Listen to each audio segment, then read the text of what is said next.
Viewer discretion is advised. You are listening to Wine and Crime, the podcast where two friends chug wine, chat true crime, and unleash their worst Minnesotan accents. Oh, yeah. Yeah. I'm Amanda. Oh, I'm Lucy. And as we record this, it is April Fool's Day, and I have not yet fallen for anything on the internet. But it's only like 1 p.m., so a lot of game left. Oh, I didn't even think about stuff I was seeing on the internet as probably a joke. Yeah. But also, in these times, I can't put anything past anyone. That's why I was like dreading this day in general, because I was thinking about how gullible I am just in general. Mm-hmm. And how I have literally fallen for AI tricks live on this show. Yes. And I was like, I'm in trouble on April 1st. I'm in trouble. You in danger, girl. I'm in danger, girl. But I feel like I've stayed in my lane, and I have taken everything with a grain of salt. But then you see a headline that's like, Trump fires all CDC employees. And that's not an April Fool's joke. Yeah. Yeah. So. Let's drink. Yeah, let's drink. But to make my pairing make sense, we have to know what today's topic is. And we have a very special fan pick brought to us by Jamie Batchelor for their BFF, Brittany. Jamie and Brittany. And Jamie has chosen Crimes Solved by Fur, which explains Lucy's magnificent cowl. Does it? Maybe I was just feeling fancy. I don't think so. You sat down to record and I was like, oh, right. You look fabulous, darling. It's giving Cruella de Vil. Yes. It's like I'm going to an event after this. Bullshit. Let's hurry it up. You're going to pick up June at daycare. Should I wear this? Yes. Just walk in. Let her barf all over it. Oh, she hasn't barfed in several days, okay? Oh, God. No more scrambled eggs for that girl. Never again. Never forget. Never. Well, the great vom of 2025. No. I don't know why I brought it up. I should have left that on the March happy hour, but I didn't. Yep. Mm-hmm. And I was instructed by Jamie to pair a fun cocktail, and I did. I couldn't think of a better cocktail to sip with this episode than a Salty Chihuahua, baby. Oh, yum. Mm-hmm. Mm-hmm. Okay. So you can kind of infer from the name that it is a spin on a salty dog using tequila instead of vodka, because a salty dog is vodka, grapefruit, and salted rim, correct? Yep. Correct. Yep. But the recipe that I found and that I like the best doesn't use grapefruit, it uses lemonade. And it's so good for summer. And you can definitely use tequila in this for sure, but I have got to personally recommend elevating this cocktail by using Revel Spirits, which is an agave spirit. It's Avila, not tequila. So it has like a really gentle, just clean, crisp, amazing flavor that's like similar to tequila, but definitely different. It's in the I've never even heard of that. Yeah, it's in the same family as an agave spirit, but it's technically not tequila. Okay. And I think that has to do with region more than like actual ingredients and preparation. But there is an amazing Avila brand called Revel Spirits that I want to shout out, because this is not only a Minnesota owned, but also a Black owned liquor company called Revel Spirits. And they just launched their online sales program. So like before you could only get them at a couple of stores around Minneapolis and Minnesota, but now you can order it online. And as long as your state allows the shipping of alcohol, you can get it. And it is so good. So I have to tell, get it. Yeah, you can. Also, I'm definitely bringing the fixins for these cocktails to our Maz trip to Lake Pepin, because I made, in a collaboration, Bill's doing some video work for them. So I did a handful of cocktails with Revel spirits, specifically the Revel Blanco, which is what I used in this. And I made this amazing, like, Cadillac of margaritas with a little bit of Ancho Reyes liqueur. Stop it. Yeah, I'll bring that. And fresh squeezed lime. No bullshit lime juice. No plastic lime. No, ball. It's so fucking good. So I'll bring the fixins for that. I'll bring the fixins for this Salty Chihuahua. And I made, oh, look, you've got a thumbs up. Why does the internet do this to us? Thumbs up? But then it doesn't work for me. Oh, the bubbles. You get all the fun. I can't with these reactions. Y'all watch on YouTube. Computers need to stop.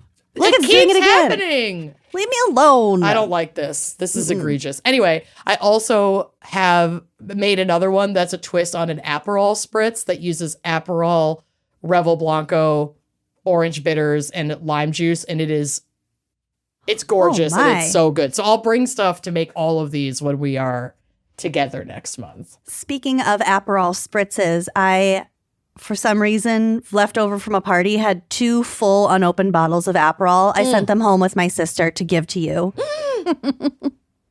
Are you serious? So I will have like 2.5 bottles of Aperol for my summer playing? Yes. Okay, this is heaven. Okay, so get your Revel Blanco and look at all of the other amazing Avila agave spirits that they have on their website at revelspirits.com. It's REVELSPIRITS.com. And for this cocktail, I made it with 2 ounces of Revel Blanco, 1 fresh squeezed orange, and then I kept a slice for garnish, lemonade, and then topped it with orange bitters. You can rim the glass with salt for an extra kick, and voila, you have literally the best summer cocktail ever fucking made. It's so good. It's so refreshing.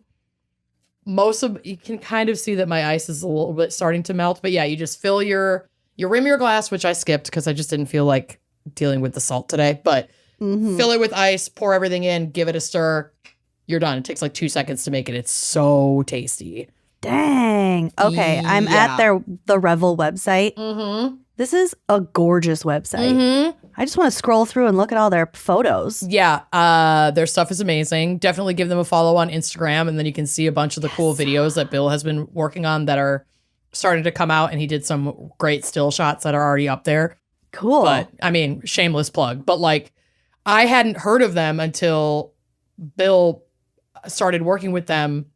And the owner came over to our house, and he's like the most amazing dude. And he's super clued into like music and events in the Twin Cities. It's just like one of these awesome people to know that just seems to like know all the cool things that are happening in town, which I'm so not. I need to know more of those people. I know. You come across one once in a blue moon and you're like, who are you? I know.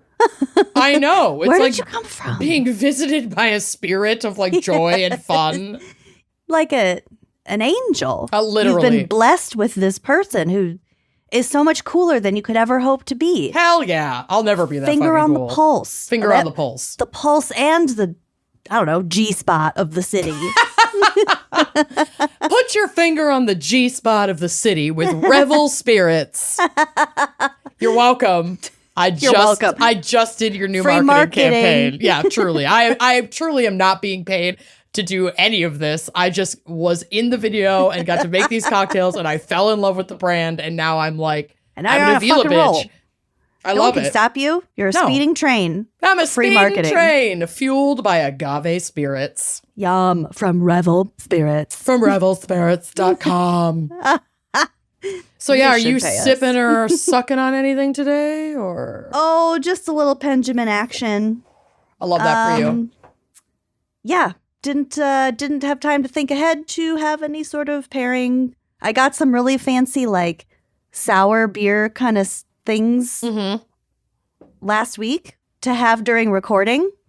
Did turn my someone back who for lives 1 in your minute. house drink them all? Turn my back for 1 minute, meaning Yeah. 7 days, and they're all gone. All 4 of them. I swear this happens all the time. I mean, I don't really make liquor store runs, but Bill does because, well, more like dispensary store The dry runs. one makes the liquor store runs? Yeah, but because we have THC seltzers at all of our liquor stores, so you don't have to like go to a dispensary to get them yet. I'm assuming that will change down the road. But he came home with a case of Flavor Pixels, which is like our favorite THC beverages. And I saw it the other day and I was like, oh yeah, I'm so excited. I want to have one of those tonight when I go to bed. Went to reach for them. They were already all gone. It was like barely 24 hours later. I was like, did you really take down like 160 milligrams in like the last 20? Because he's such a sparkling water addict. Yeah.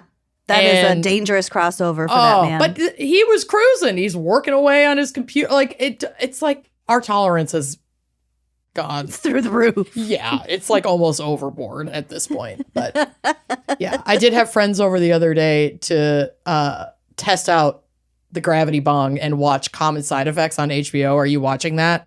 You're not watching anything. But I know you like it. Oh, it's so good, y'all. Animated. Yeah, it's an Adult Swim show, but it's like Mike Judge who did Beavis and Butthead and fucking King of the Hill. Mm-hmm. So it's fucking brilliant, but it's like dark and captivating, and the music is so good, and the characters are incredible. I'm obsessed with it. It's probably my favorite show that's out right now.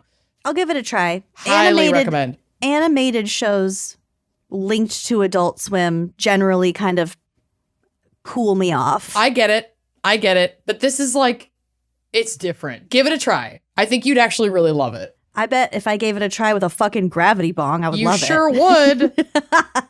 You sure would. I would love a fish tank at that point. And episodes are like 20 minutes, so it's not a huge investment of your time. Okay. So, but it's so fucking good. It's so Okay. fucking good. Anyway, okay, that's all the housekeeping that I have for the top of the episode. Shall we take a quick break to hear a word from our sponsors and then come back to dive into your segment for fur, crimes solved by fur solving crimes? For sure. For sure.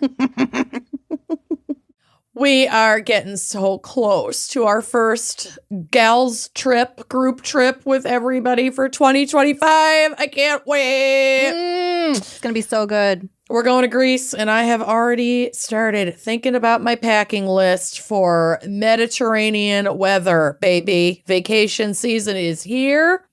And I know that Quince is my go-to for making sure I have everything I need for traveling. This year, I am treating myself to the luxe upgrades I deserve with Quince's high-quality travel essentials at fair prices.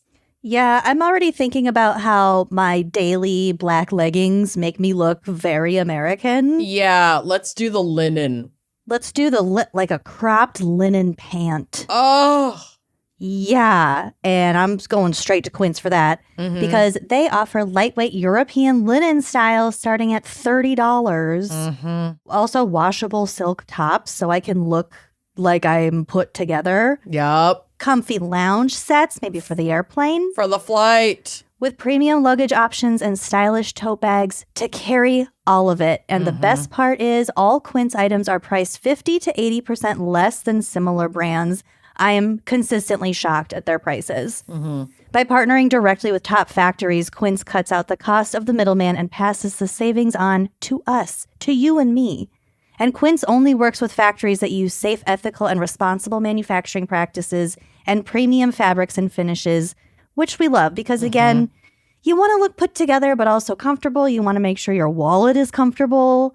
And the clothes that you're purchasing are made ethically. And Quince offers all of that. Absolutely. So for your next trip, treat yourself to the luxe upgrades you deserve from Quince. Go to quince.com/wine for 365-day returns plus free shipping on your order. That's QUINCE.com/wine to get free shipping and 365-day returns. Quince.com/wine. Having a young child in the house means I'm getting up earlier consistently than I ever have before. Yeah. And I never used to be like a breakfast person or like a morning beverage person that wasn't like ice water.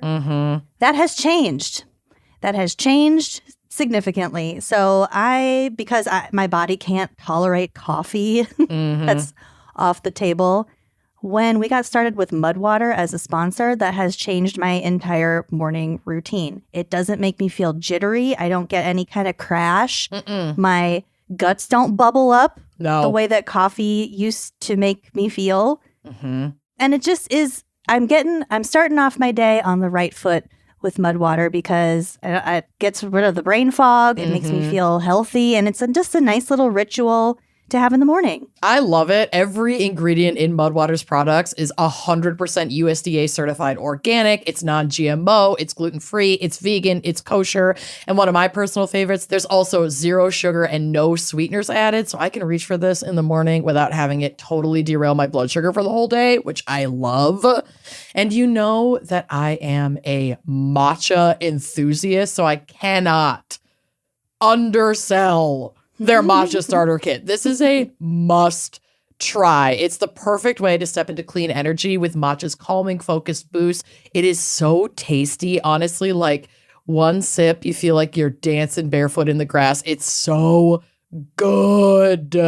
I'm into their turmeric starter kit. I love that kind of like golden tea sort of feeling. Great for the digestive system. Yeah. So if you're ready to make the switch to cleaner energy, head to mudwater.com and grab your starter kit today. Right now, our listeners get an exclusive deal up to 43% off your entire order, plus free shipping and a free rechargeable frother when you use code GALS. That's right, up to 43% off with code GALS at mudwtr.com. After you purchase, they'll ask how you found them. Please support our show and let them know we sent you. Keep your energy natural and refreshing all year long with Mudwater, because life's too short for anything less than clean, delicious energy.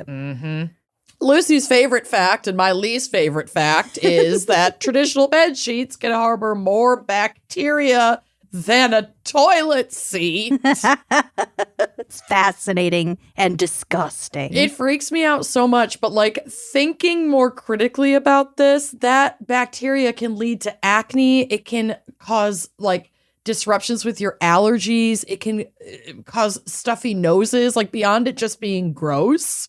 It's not like great for your skin or your respiratory system to sleep on bacteria night after night. Ugh. So Miracle Made offers an entire line of self-cleaning antibacterial bedding, such as sheets, pillowcases, and comforters that prevent up to 99.7% of bacterial growth and require up to 3 times less laundry. What's not to love? I can't decide what's my favorite part about Miracle Made sheets. Yeah. These sheets are infused with silver, real silver, that prevent up to 99.7% of bacterial growth, leading them to stay cleaner and fresh 3 times longer than other sheets.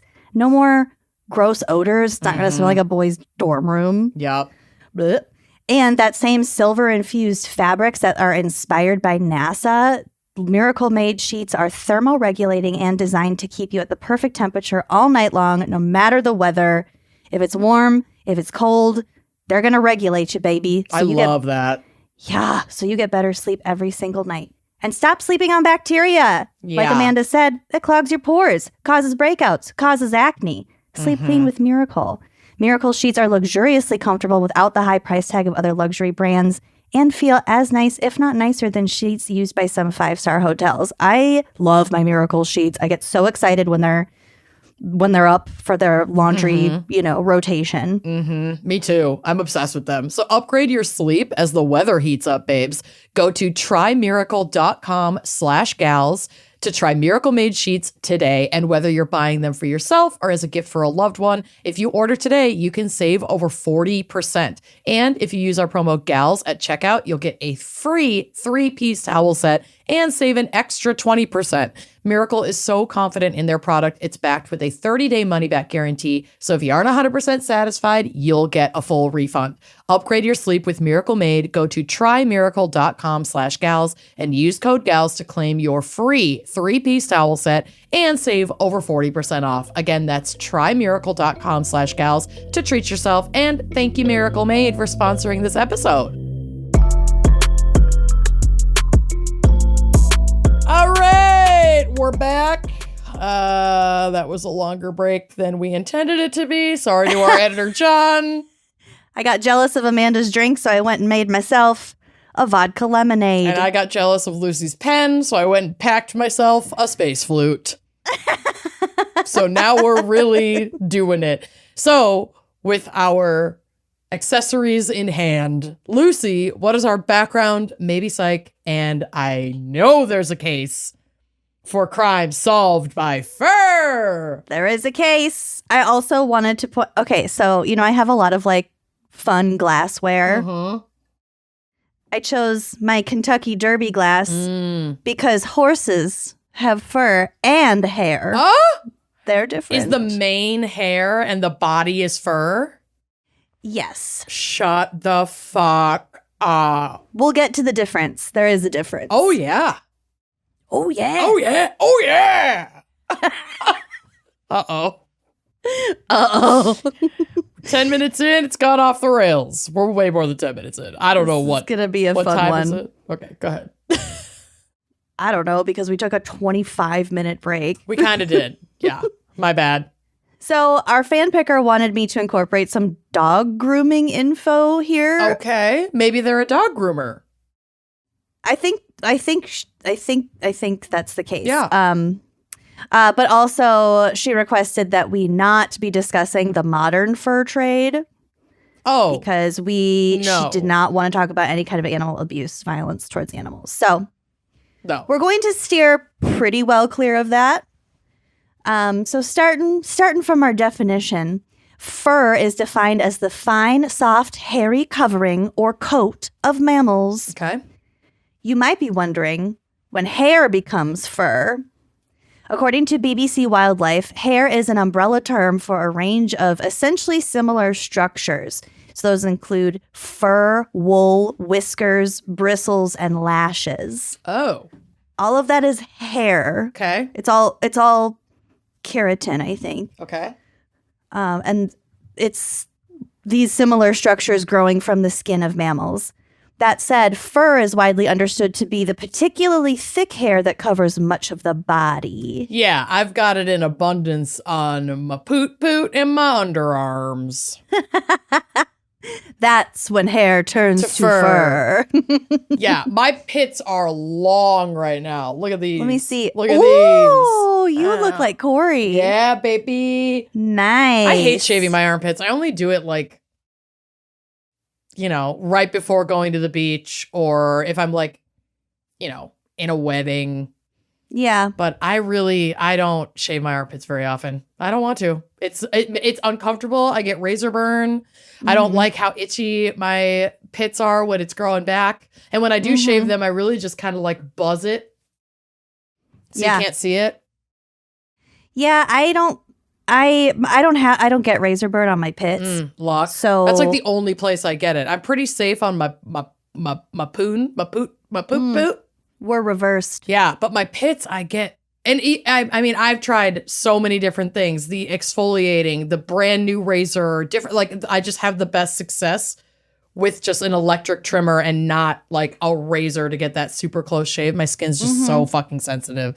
And also, I'm almost 40. I'm married. I don't if my husband Who's looking at your armpits? If my husband gave a fuck about my body hair, I wouldn't have married him. And you know what? Take that to the bank, people. The unrealistic fucking beauty standard, that shit grows back in 3 days. Am I supposed to shave my armpits every 3 fucking days? Am I supposed to bathe every 3 days? Fuck off. I'm barely doing that. Barely doing that. So hair is a defining feature of mammals, as we know, and both hair and feathers are thought to have evolved from the scales of our reptilian ancestors. Cool. It is all keratin in different forms. All right. This transition may also have accompanied the development of warm-bloodedness. Yeah. So by trapping a layer of air against the skin, hair helps an animal maintain a constant body temperature by buffering it against external cold or heat. That makes so much sense. Yeah. So we'll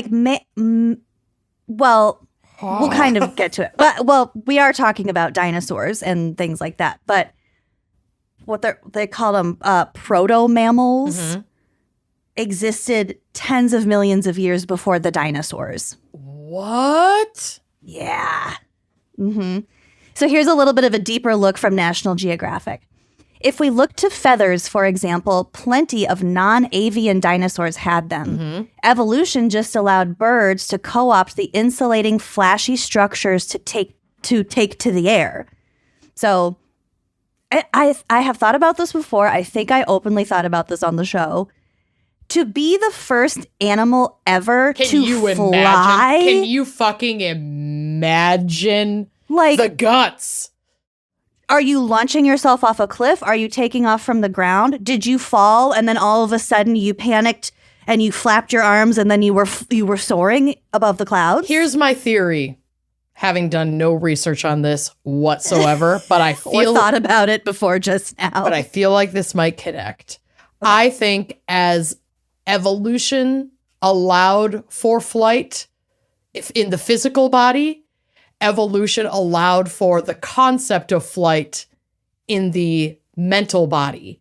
And so these two things evolved on a similar track, so that an animal that was evolving to have the capacity for flight was also evolving psychologically to be able to instinctually hold the concept of flight to try it. It's like, these things are on my body. I'm going to see what they can do. It's kind of like a baby that's like, I have these legs and I have these, it's like you're just exploring, you're grabbing your own feet, you're sucking on your toes and you're trying to walk and you're trying to crawl. And it's like, you as a parent aren't necessarily every day demonstrating, okay, getting on all fours, like teaching them exactly how to crawl. They have an instinct for how to use their body to the capacity that they're given through the gift of life. I see that.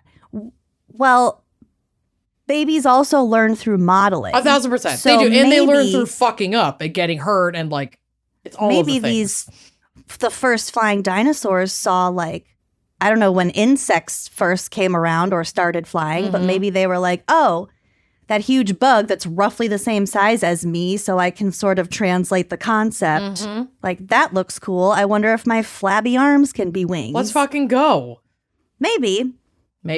There's no way to know. No one's ever researched this. I haven't watched Land Before Time in a while, but I don't think they covered this. They didn't, but oh my God. They covered the depths of my trauma. They did that. Okay, so the warm-bloodedness. Feathers, for example, plenty of non-avian dinosaurs had them. Evolution just allowed the birds to co-opt the insulating, flashy structures to take to the air. The same was probably true of fur, with sparse proto-hairs preceding full pelage. Okay. So I think that means like a full coat, a consistent coat. Like we have hair all over our bodies. Yeah, they were probably just little whiskers and then they just went all over. Like the perimenopausal ones that are starting to sprout up around my nipples. Do you pluck them? I sure do, because I'm cool with a lot of body hair, but those are just freaking me out. And they're thick? That's a personal boundary. They are wiry. It is a full-blown just pube, but they're not curly. They're like straight. Oh my God. And I haven't gotten one like on my nipple, but I feel like I get them all like I mean, I'm talking about it like I have an abundance of titty hair. Whether or not I do is personal to me. But yeah, they're like straight and robust. What color are they? Like dark. Blonde? No, they're dark. Really? It's like a pube. Wow. Yeah. Oh, your time will come. Your time will come. I'm excited. I am like for surezies in the early stages of, I'm like in perimenopause. I can definitely feel that this is happening to me. My body is going through some excited for you. Changes. I am too, although if my ancestry tells me anything, I will be menstruating like well into my 50s. So, oh, Jesus. Yeah. There's not a cutoff? Generally, there's like a blanket approximate time when that can last for like 15 years. Oh yeah, and you aren't technically in full-blown menopause until you've gone like a whole year without a period, naturally, not with like, I barely get a period now because I have the arm implant, but that's different. Okay, for real. we need To like study some sort of formal our hormones? education at least every 20 years. Mhm. Where the fuck else are you going to learn about menopause? We didn't learn about that in school, not the specifics. No, not at all. Not at all. It's a wild time, though. My hormones are definitely changing.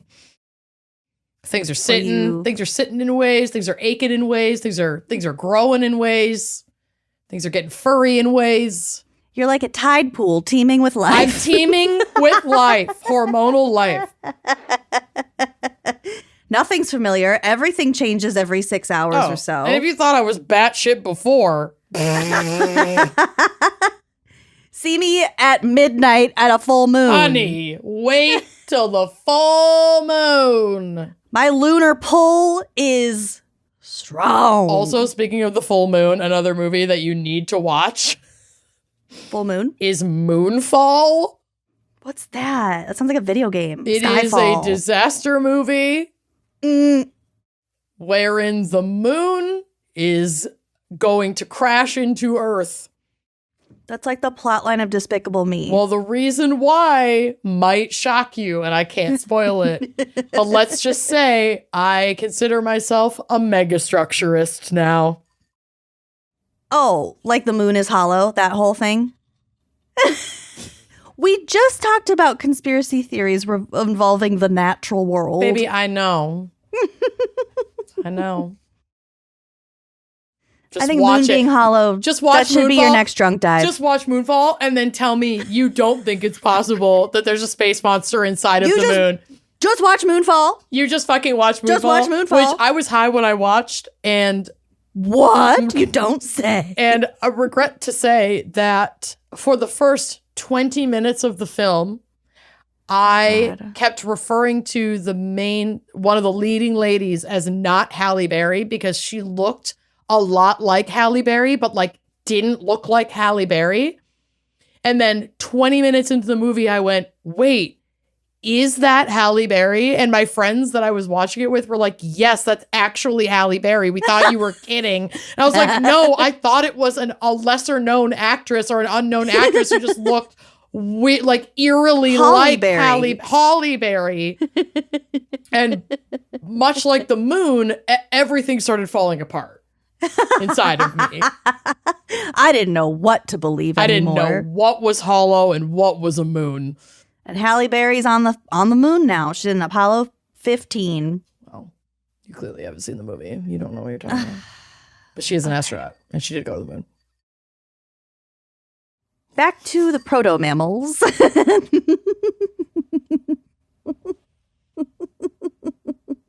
I won't apologize. I didn't ask for an apology. I know. I was starting to say in my head, I'm sorry, and then I talked myself out of it. But then instead you said out loud, I won't apologize.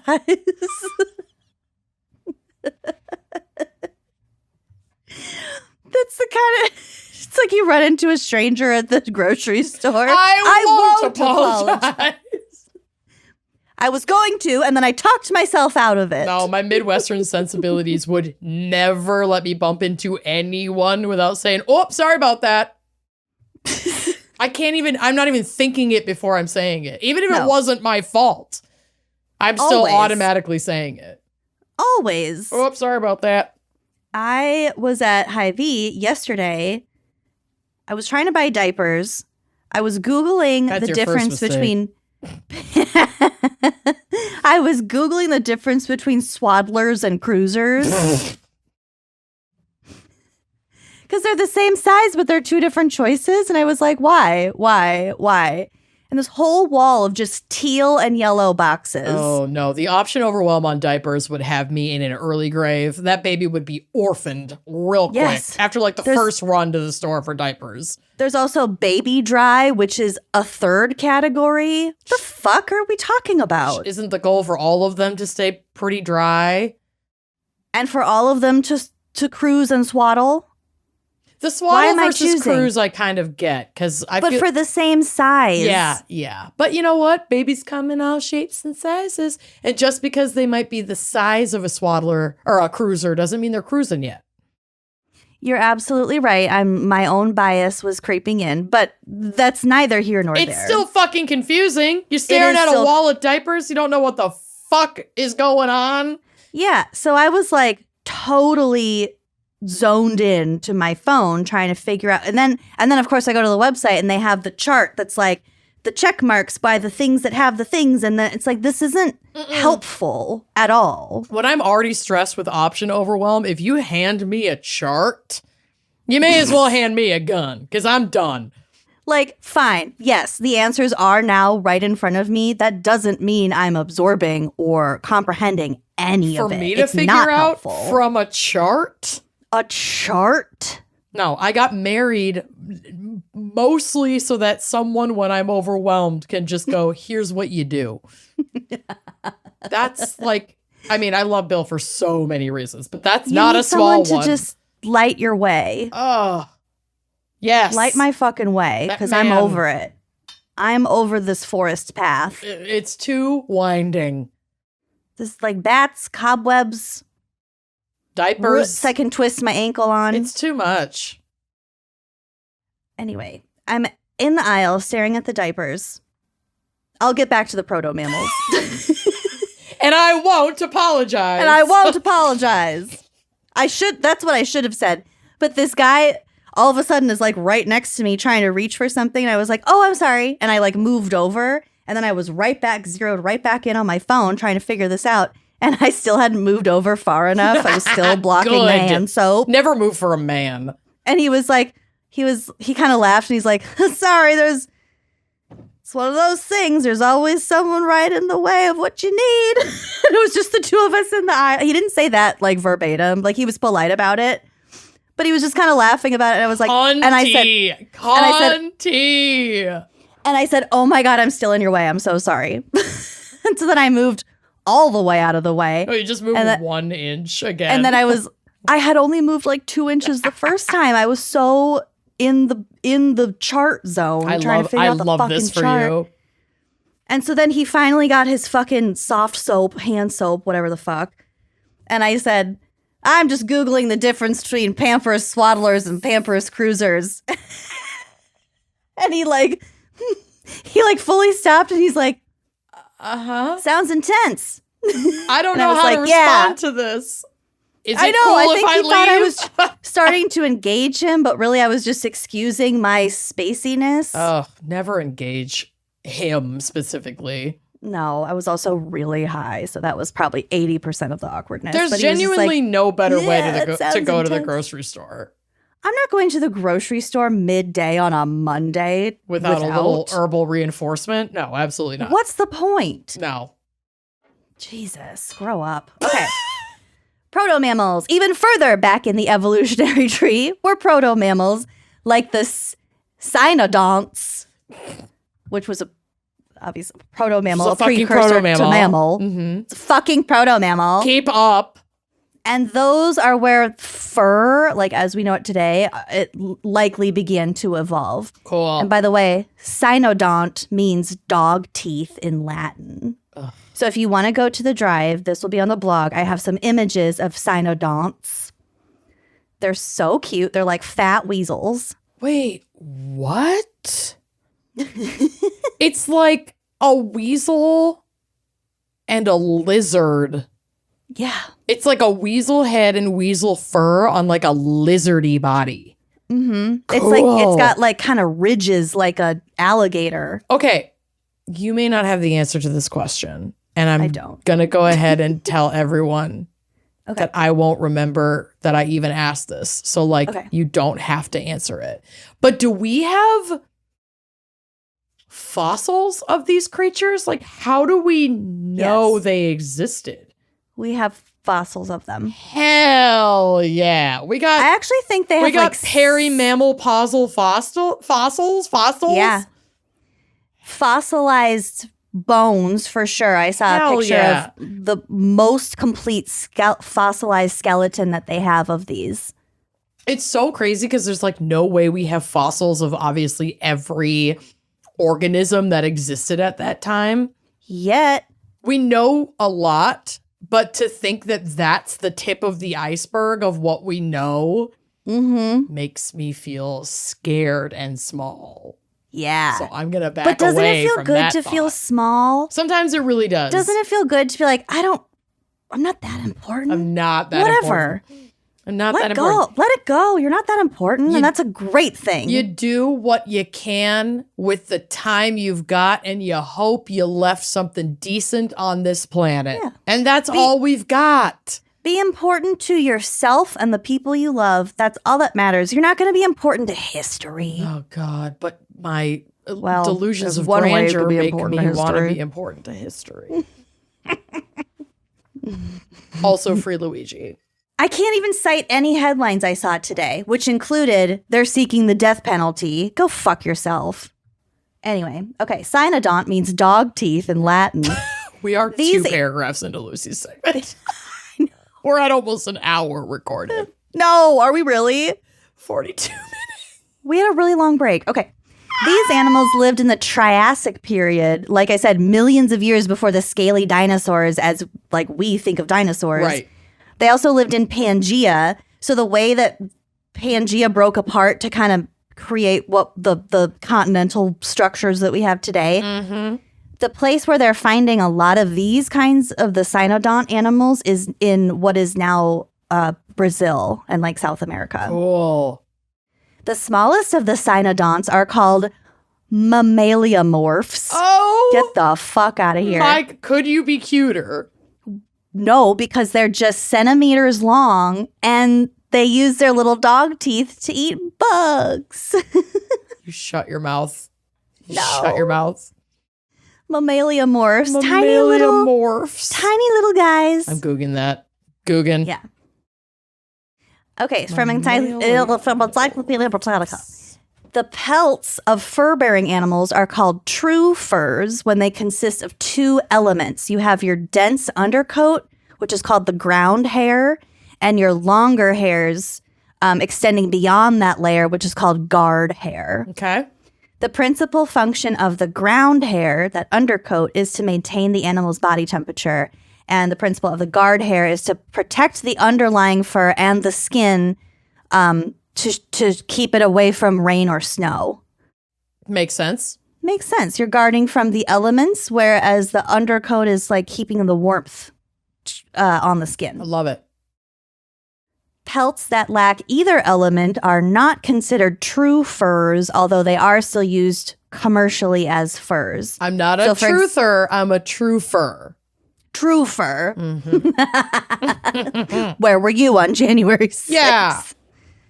So Persian lamb, for example, has no guard hair, so they don't have the long hairs that stick up, while the kid and the pony possess no ground hair. Oh. So baby lambs, and I don't know what a pony. A foal. Well, whatever. I A just took baby it from horse is a Britannica. foal. I didn't say foal. I said pony. I know you did. I know what you said.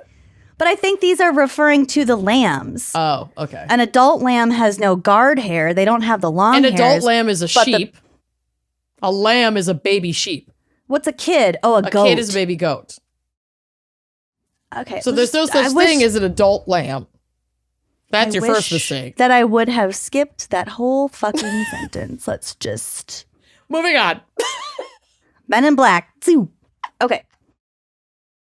I beg you to venture a guess as to what the hairiest animal in the world is. Hairiest animal in the world. Hairiest, not furriest. Hairiest. Well, fur is hair. Oh, fuck me. Most dense. Think about density.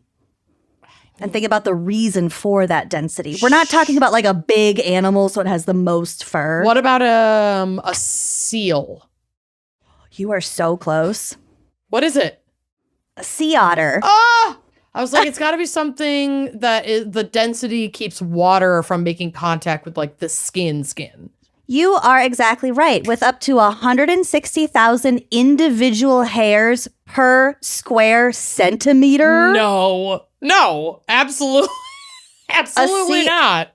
That's like solid. A sea otter's fur prevents cold water even from reaching the skin. Boom. I'm so fucking smart. Mm-hmm. This is crazy how smart I am. It's insane how smart you are. Thank you. Also, porcupine quills are technically hairs. That's crazy. Yeah. That's too much.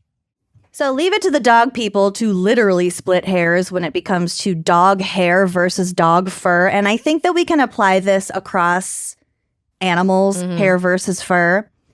So the hair tends to be smoother and silkier, while fur can be more coarse or fluffy. So dog hair typically grows continuously and has a longer growth cycle, whereas dog fur tends to be just a certain standard length, and then when it's done, it falls out, it sheds. Yeah, Burke, my Yorkie poo, had hair. Yeah, for sure, and that bitch probably never had both. stopped growing. Oh, I'm sure he had both. Yeah, Callie was definitely a fur girl. She was a fur girl. Yep. So like when you're wearing your black leggings and there's hairs all over it, that's actually fur. Oh, it's shedding fur. Yeah. Yes.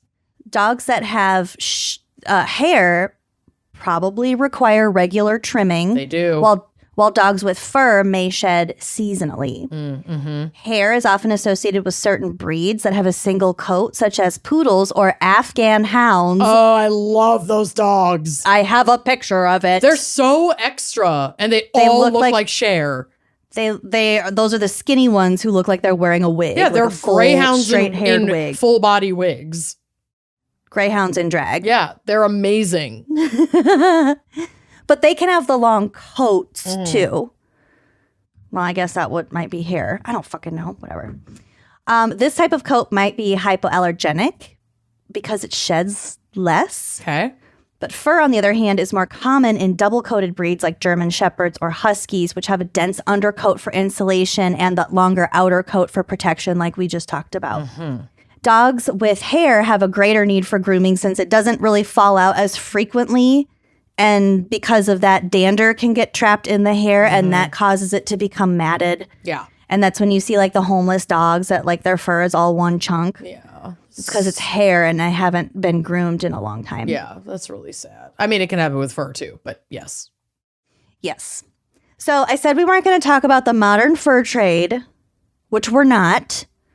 But I did want to discuss how humanity has relied on fur along with other animal products to survive, evolve, and develop diverse cultures. Yeah. I think fur has played a really important role in certainly indigenous cultures. And I'm not like inherently against fur for obvious reasons. But yeah, it's like, we got to fucking colonize it, and capitalism like wipes out all this shit and cruelty, and the modern fur trade is rough. And I mean, the first European settlers, I'll say, that came to what is now Canada and the US were fur traders. Like we talked about that in the Hudson River episode, and a lot of the exploration of this continent was driven by the fur trade, for better or worse. Basically, all that is to say is that it has historically been a big fucking deal. It sure has. So, I found this Vogue article about indigenous artists who use fur for sustainable design, and I just thought it was super interesting. So, I have a quote here from Megan, it might be Megan, Anishinabe, who says, she's an artist. She says, fur has always been a part of our lives, whether financially for our livelihood or keeping us alive in the cold winter months. So she is an Anishinaabe artist from Sandy Lake First Nation in Canada, who is now based in Wawota, Saskatchewan. Cool. She creates all her handmade beaded mucklucks, earrings, mittens, and hats out of hides or furs that she often traps and tans herself. Very cool. There was a video in the article of her just tanning this massive hide, and it was all, roped up, and she was just doing it herself. Yeah, it's badass. Cool. Start to finish. She says, quote, "We'll often disperse the meat to our family or anyone else who needs it." The use of fur, specifically the conception that killing animals for their fur is cruel and outdated, is controversial. Using fur is controversial. Fur farms and the industrial fur industry, I would argue passionately, are cruel and terrible for the planet on a lot of levels. It's like once you colonize the sustainable use of fur, it's going to get real fucked up. It's always, yes. We can't have nice things. No. Yeah, just I'm not going to get into it. So many commercial brands have switched to faux fur, like my shawl that I've been wearing. I got it on clearance from Express a really long time ago. Yeah, you've had that motherfucker for a long time. So the entire state of California has outlawed selling real fur. I think they did it in 2023. Interesting. Anywhere? I think new real fur? Or I'm sure new real fur. Yeah, because there's a lot of vintage fur, which is the only fur that I have. I have like one fur coat that was passed down from my grandma. Yes. But I don't buy new fur. I don't even know where you would go to buy new fur. Yeah, I mean, come on. You think I have that kind of fucking money to be buying fur? I can barely afford leather. I can barely afford bills. Yeah. I can barely afford pleather at this point, y'all. I can barely afford cruisers or swaddlers. What's the difference? It's not price. There's no way to know. I have no idea. So, but this use of synthetic furs comes with its own environmental implications too, such as sustainability, microplastics. What do you think this shit's made out of? Yep. And their non-biodegradability. This will last forever. Ugh. Quote, but given how indigenous artists source fur, often hunting, cleaning, and treating it themselves in small quantities, in addition to utilizing the rest of the animal, the meat, the bones, the organs, all that stuff, those communities have a much smaller impact. Indigenous peoples are not contributing large percentages to the production volumes for the global market. In fact, the indigenous approach to eliminating waste and designing with purpose can even act as an industry guide toward a more circular future. Sure can. In a lot of indigenous practices in general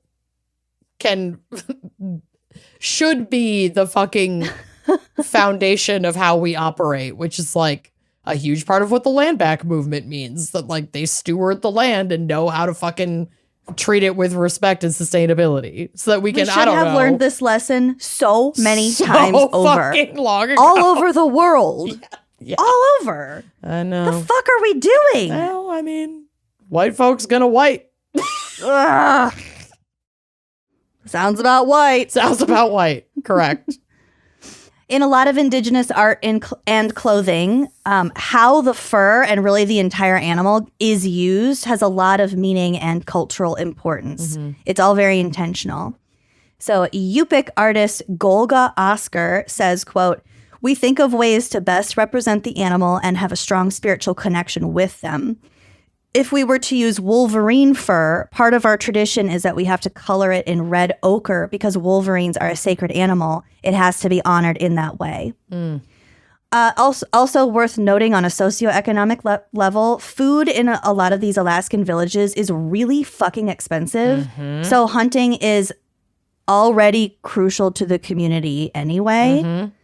So use every part of the animal. You have to use it to feed yourself. You have to use it to feed yourself, to construct homes, historically, probably not so much anymore, but yeah. So, and keep yourself warm, clothe yourself. No, I mean, the fact that it's being incorporated into art and this beautiful thing, that's just a byproduct of the fact that we have always depended on these materials. I do have some really gorgeous pictures of some of these artists' pieces. Those will be on the blog. Another noteworthy example of using fur in art is German-Swiss artist Merit Oppenheim, who in 1936 created L'Objet, or The Object, which is a teacup saucer spoon set covered in delicate Chinese gazelle fur. So I see this in the drive, and it is indeed gorgeous. Mm-hmm. And it kind of freaks me out because it's like activating all my texture averse, like thinking of getting hair in my mouth while I'm eating. But obviously that's one of your greatest bits. I know. But obviously this is to behold and not to actually drink out and eat with. Like you'd wreck it. Obviously. Yeah. And it is a beautiful piece. This piece is one of the most celebrated pieces of the Surrealist movement. It currently lives at the MoMA.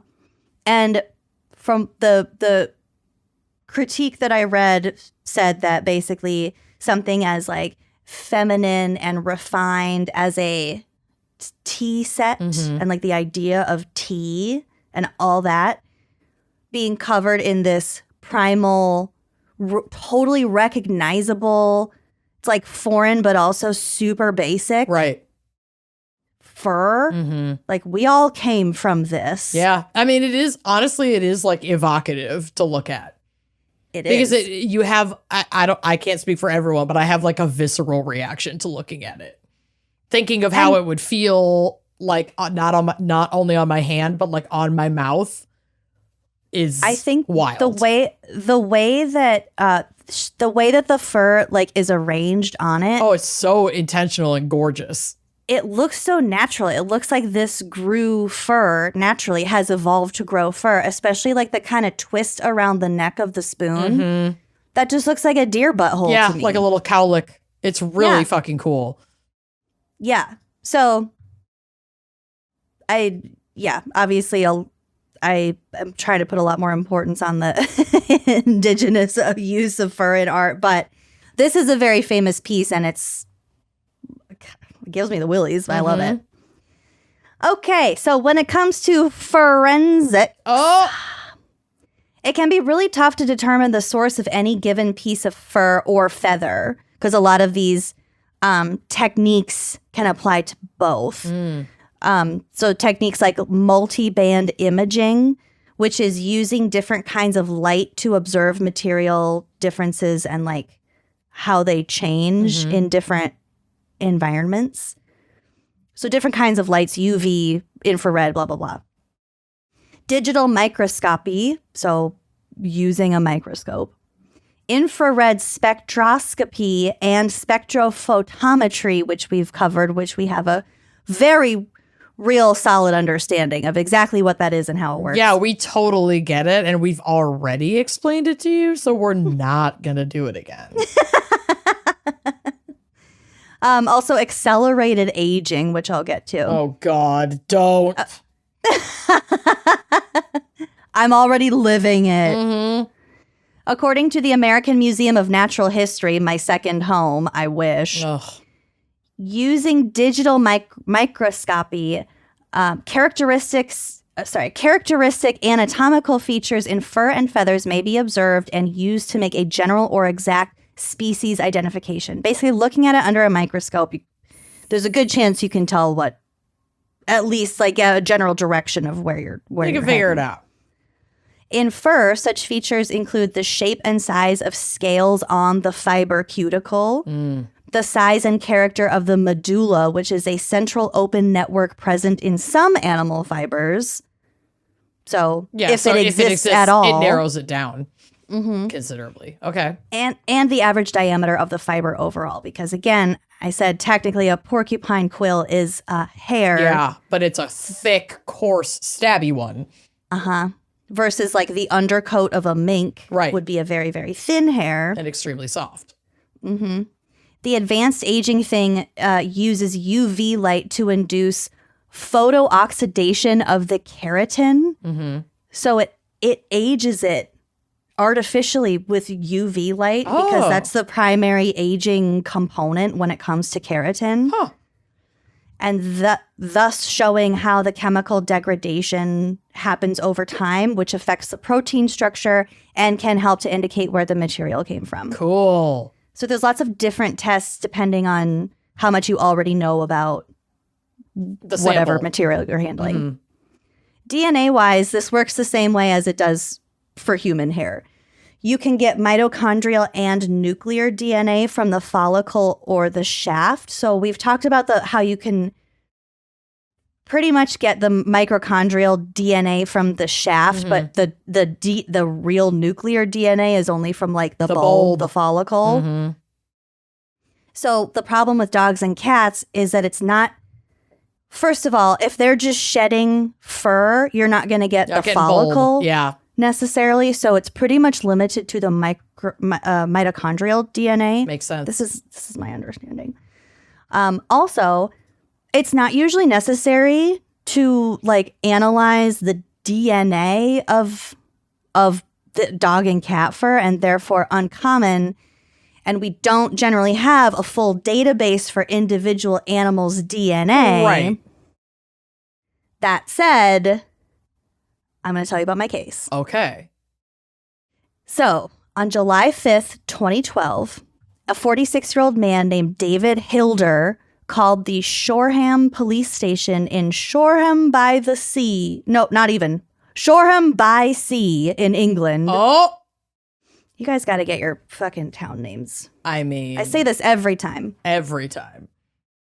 Hilder told the operator, quote, "I would like to speak to someone. I think I've done something serious. This morning, I found a lot of empty Nurofen wrappers in my pocket." What's a Nurofen wrapper? Nurofen is like ibuprofen. Oh, okay. Okay. So I guess they come wrapped. Sure. Over there in Shoreham-by-Sea. So, but it's just ibuprofen. Like, it's a kind of a weird thing to be like, I found all these empty wrappers in my pocket. Yeah, I'm freaking out. When asked if he needed an ambulance, he replied, quote, "I need to speak to a copper first. I think I have killed someone." Oh, crikey. Crikey. He waited for 2 police officers to arrive and willingly went with them to the station for questioning. The officers noted that Hilder looked dirty and disheveled, acting confused and rambling incoherently. When they asked what he meant by saying he thought he'd killed someone, he kept repeating, "I don't know, I don't know, I don't know. I don't know what I did, I don't know what happened." Hilder struggled to remember exactly what he was concerned about. One of the cops later recalled, quote, "He said he was having flashbacks as if he had done something. I think he said words to the effect of, 'If I've done what I think I've done, then I'm going to kill myself.'" Oh my God. Ugh, okay. But he wouldn't say what it was he thought he might have done. Right. Investigators quickly realized something's up. Something's off. He told them he was worried he may have taken an overdose, though he didn't specify what substance. It wouldn't have been the ibuprofen. You know. He was taken to the hospital for evaluation while investigators searched his apartment, which was in a town like 40 miles away. Okay. I think. And it's not, there are some details of this case that aren't like that are 100% unclear. clear. Yeah. His apartment was somewhere. Surprisingly, they didn't find anything that they thought was suspicious. So they go back to the station or the hospital and they're like, "Okay, we didn't find anything in your apartment." When they told him this, Hilder seemed visibly relieved, telling officers, "It must have been all in my head." Oh, what a relief. I must have imagined that I killed someone. Yeah. Whew. Something tells me, because of what this podcast is. Special thanks. Yeah. That's not how this turns out. He was discharged from the hospital and the incident was written off as a weird but innocent man with probably some mental health issues, but like he wasn't obviously dangerous. Okay. Couple days later, 43 miles away, a group of students were walking on South Sea Beach in Hampshire when they came across a suspicious-looking trash bag. Oh, no. Inside was a human man's torso wrapped in a pink shower curtain. Ooh. Just the torso. Ooh. Authorities were called and more remains were found scattered elsewhere on the beach, including a matching pelvis and a set of legs. Oh, no. The parts were determined to belong to 30-year-old David Guy. So they're both named David. I will be using their last names. Yep. Thank you. His injuries suggested he'd been stabbed in the chest sometime between June 30th and July 3rd. Okay. So everything was taken to the lab where investigators found 8 hairs on the shower curtain that the torso had been wrapped in, which were later determined to be cat hairs. Ooh. And someone put 2 and 2 together because when the cops in the other town had gone to search Hilder's apartment, they noticed he had a cat named Tinker. Oh, Tinker is singing like a canary. So I could not find a photo of Tinker. What if he has multiple cats and their names are Tinker, Tailor, Soldier, and Spy? And do I need 4 cats now so that I can do that? Bill is doing a video shoot at a cat cafe as we speak, and he sent me a video of it earlier, and I was like, yay, bring home leftovers and all the cats you can carry. He didn't respond. He walks out with 6 cats under his coat. It is cold here today. He probably is wearing a coat that he could definitely put a couple cats in. At least 2. Come on. Okay, so cat named Tinker. I couldn't find a photo of Tinker. There was a photo of a cat on an NBC article. That cat looks pissed. It looks too perfect because the cat looks so nonplussed. I couldn't find photos of the pets in my case either. Okay. I don't think they often prioritize making sure. Well, that's bullshit. The pet mugshot is included. Excuse me. Tinker broke the case, and we'll get to it. Tinker's a hero. Obviously, Tinker broke the case because this episode is called Crimes Solved by Fur. He tinkered around with it and came to this conclusion. Yeah. So anyway, this is not a picture of Tinker, but I wish it was. Tinker is in our hearts. Tinker, yeah. Turns out David Guy, the victim, was friends and neighbors with David Hilder. Guy lived in a camper van near Hilder's apartment. Mm-hmm. People in town, so they were friends. Yeah. People in town called David Hilder Big Dave and David Guy Little Dave. Aww. So Little Dave, our victim, was 30 years old. Big Dave, the other Dave, was 46 at the time. So age difference, I think there was like a body size ratio difference. Hence the Big Dave, Little Dave. Sure. Their friendship was known to be sort of up and down, at times kind of volatile. Interesting. Guy, Little Dave, was said to have accepted food from Hilder, and Hilder let him shower in his apartment. He fed him sometimes. In return, Guy was supposed to take care of Hilder's cat, Tinker. But one day when Hilder returned home to find his place a mess and Tinker neglected, he beat up Guy. Uh-oh. So they already there was violence in their relationship, and there was definitely a power dynamic, an unequal power dynamic there. Hilder worked as a scrap metal dealer and frequently rode his bike around town. And that's Big Dave. Big Dave. Okay. His bicycle was very unique looking. It was equipped with like a big, like the size and shape of like a big Rubbermaid tub. Okay. Strapped to the front like handlebars. And in the article that I read, and this might just be because they're British, I don't really know if this is a common phrase, but it was described as a butcher's box. Okay. But it's a big tub, presumably to ride around town collecting scrap metal. Well, I mean, for your errands or whatever, maybe the butcher's box thing is from people biking to collect their meat. Yes. It's to carry your shit on your bike. It's to carry your shit. I think this guy was very definitely using it for his scrap metal business. Both of these dudes seemed very like blue collar. Gig workers, kind of, yeah. Witnesses, I also think that guy was not employed because he was living in basically a trailer, using his friend's place to shower. For sure. Getting food from him, etc. Witnesses claim to have seen him riding this bike around at night near the beach right before Guy's body parts were found. Okay.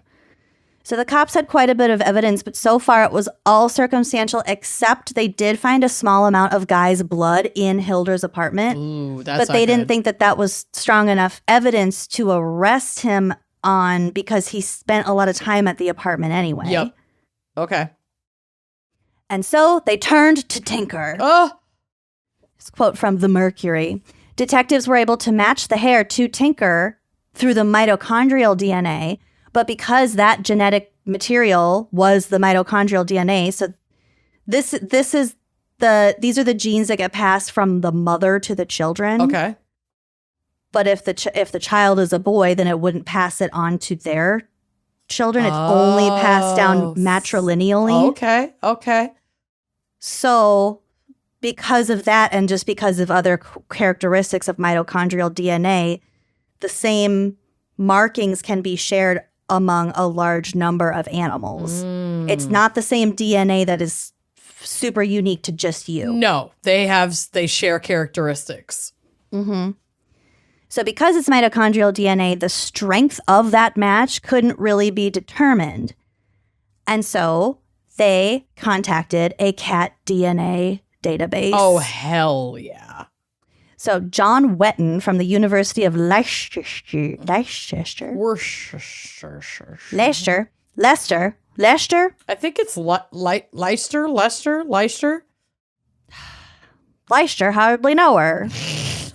Who had previously helped to set up a similar database for dogs. So John Wetton worked with a doctoral student named Barbara Ottolini. I don't know why I can't fucking pronounce anything right now. To create a repository of cat DNA for the Hilder case. I think they had recently set up this database of British cats, like local British cats. I feel like this is very British. Yes. Oh, yeah. But this was the first time they were able to use it in like a forensic capacity. Okay. So they gathered samples of mitochondrial DNA from 152 felines across England over a 6-week period. Damn. Okay. They're working hard. Yeah. I think they contacted like veterinary clinics and they're like, we're collecting blood samples or whatever samples from cats and we need like a totally random sampling. Can you get consent and send us samples from your patients? I love it. Yeah, so they got 152 samples. Wetton said, quote, only 3 of the samples obtained matched the hairs from the crime scene, suggesting that while the match wasn't perfect, this was still a pretty good indication that the hairs on the torso came from Tinker. Oh! So I did some math. That's a 1.2 out of 100 chance that the mitochondrial DNA of any 2 cats would match. That's pretty hardcore. There's according to this pool, there's a 1-ish% chance that any 2 cats' mitochondrial DNA would match. If I were a juror, I would find that statistic very compelling. Mm-hmm. And that, along with the little bit of blood in the apartment and the bike, and it's not just my case is not very similar, but similar in the use of the fur analysis, the animal hair analysis. It's not the only piece of evidence that the entire case hinges on, but it is very compelling in support of the prosecution. Yeah, and don't you think that's because, like, they can only get the mitochondrial DNA in most cases? It's not like having a criminal database, a national criminal database or anything like that. I think it would actually be very hard to hinge an entire case on animal hair or fur because of, the possibilities, the margin for error in the analysis, the forensic analysis, even though the statistic you just shared is really, really compelling. These things tend to be more compelling when compiled with other evidence, even if it's just circumstantial evidence. Yeah. And this was only one pool with one sample one time. So therefore it's not really it's not a scientific study. Right. It's just a sample. Right. So Hilder was charged with Guy's murder, and during trial it came out that Hilder had an IQ of 63, which is pretty low. an unspecified learning disability, and depression. Mm-hmm. He also exhibited symptoms of other significant mental health problems, but these weren't named in the articles either. Mm-hmm. He did plead not guilty.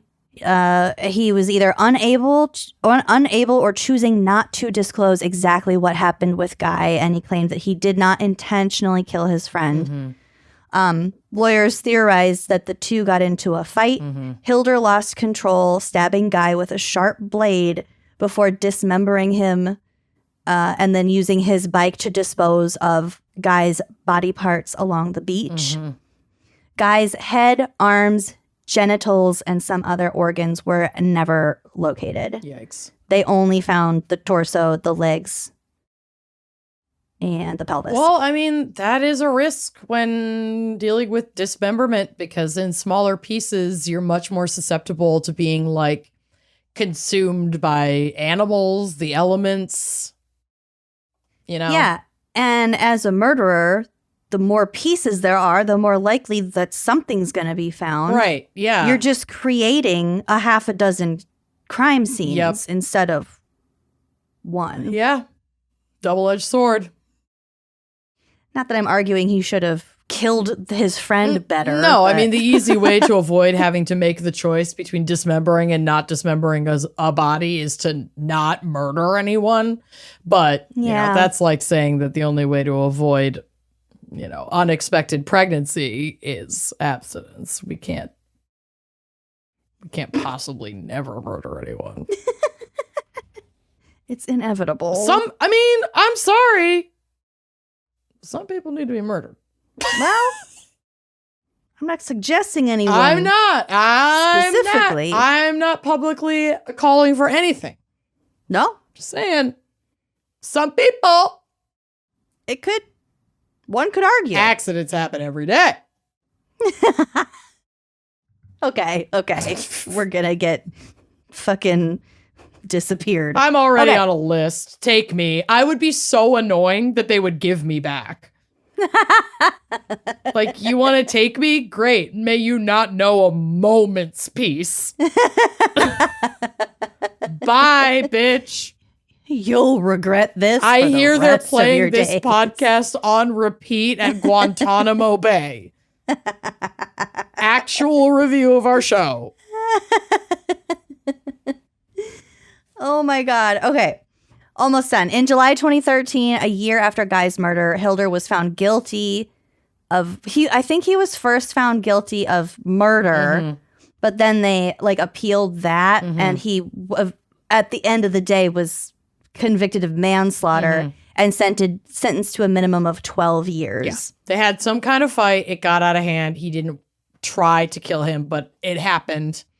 Not an excuse. And also, like, he tried to go to the police, right? Kind of. I don't know. It was witnessed that he was unwell, even without the details of what that entailed. Yeah, you know, and that does not mean that everybody who is mentally unwell is violent by any stretch. But with a good lawyer, that could get your sentence seriously reduced. Correct. I guess. Yeah, I feel that it should have some impact on the sentencing and the charges. After the verdict, a statement from Mr. Guy's father, Michael Guy, was read to the court, and he said in part, quote, "In time, I will come to terms with my loss, but it is the cutting up of my son's body I cannot accept and never will. That's hard. Somehow I will have to carry this pain in my soul for the rest of my life." Yeah. Yeah. And as for Tinker was taken in by new owners and found a loving home after the incident. I also wanted to say, in a couple of these articles, the lawyers posited that the fight in which Guy's life was ended started because in an argument over Tinker. Well, that's where I'm kind of like, I kind of get it, Big Dave. Because seriously, Peps and Beans, those are my babies. I know. And again, doesn't make this okay. Am I actually going to like murder my pet sitter? No. But I could see myself having a very strong reaction to say coming home and I had made arrangements with somebody who was supposed to care for my animals and found that they hadn't. This exact scenario happened to me one time. Ugh. I will not give details, but I was incredibly upset. Yeah. So I can understand, especially in an individual who struggles deeply with mental health and a bunch of co-occurring mental health disorders and potential disabilities.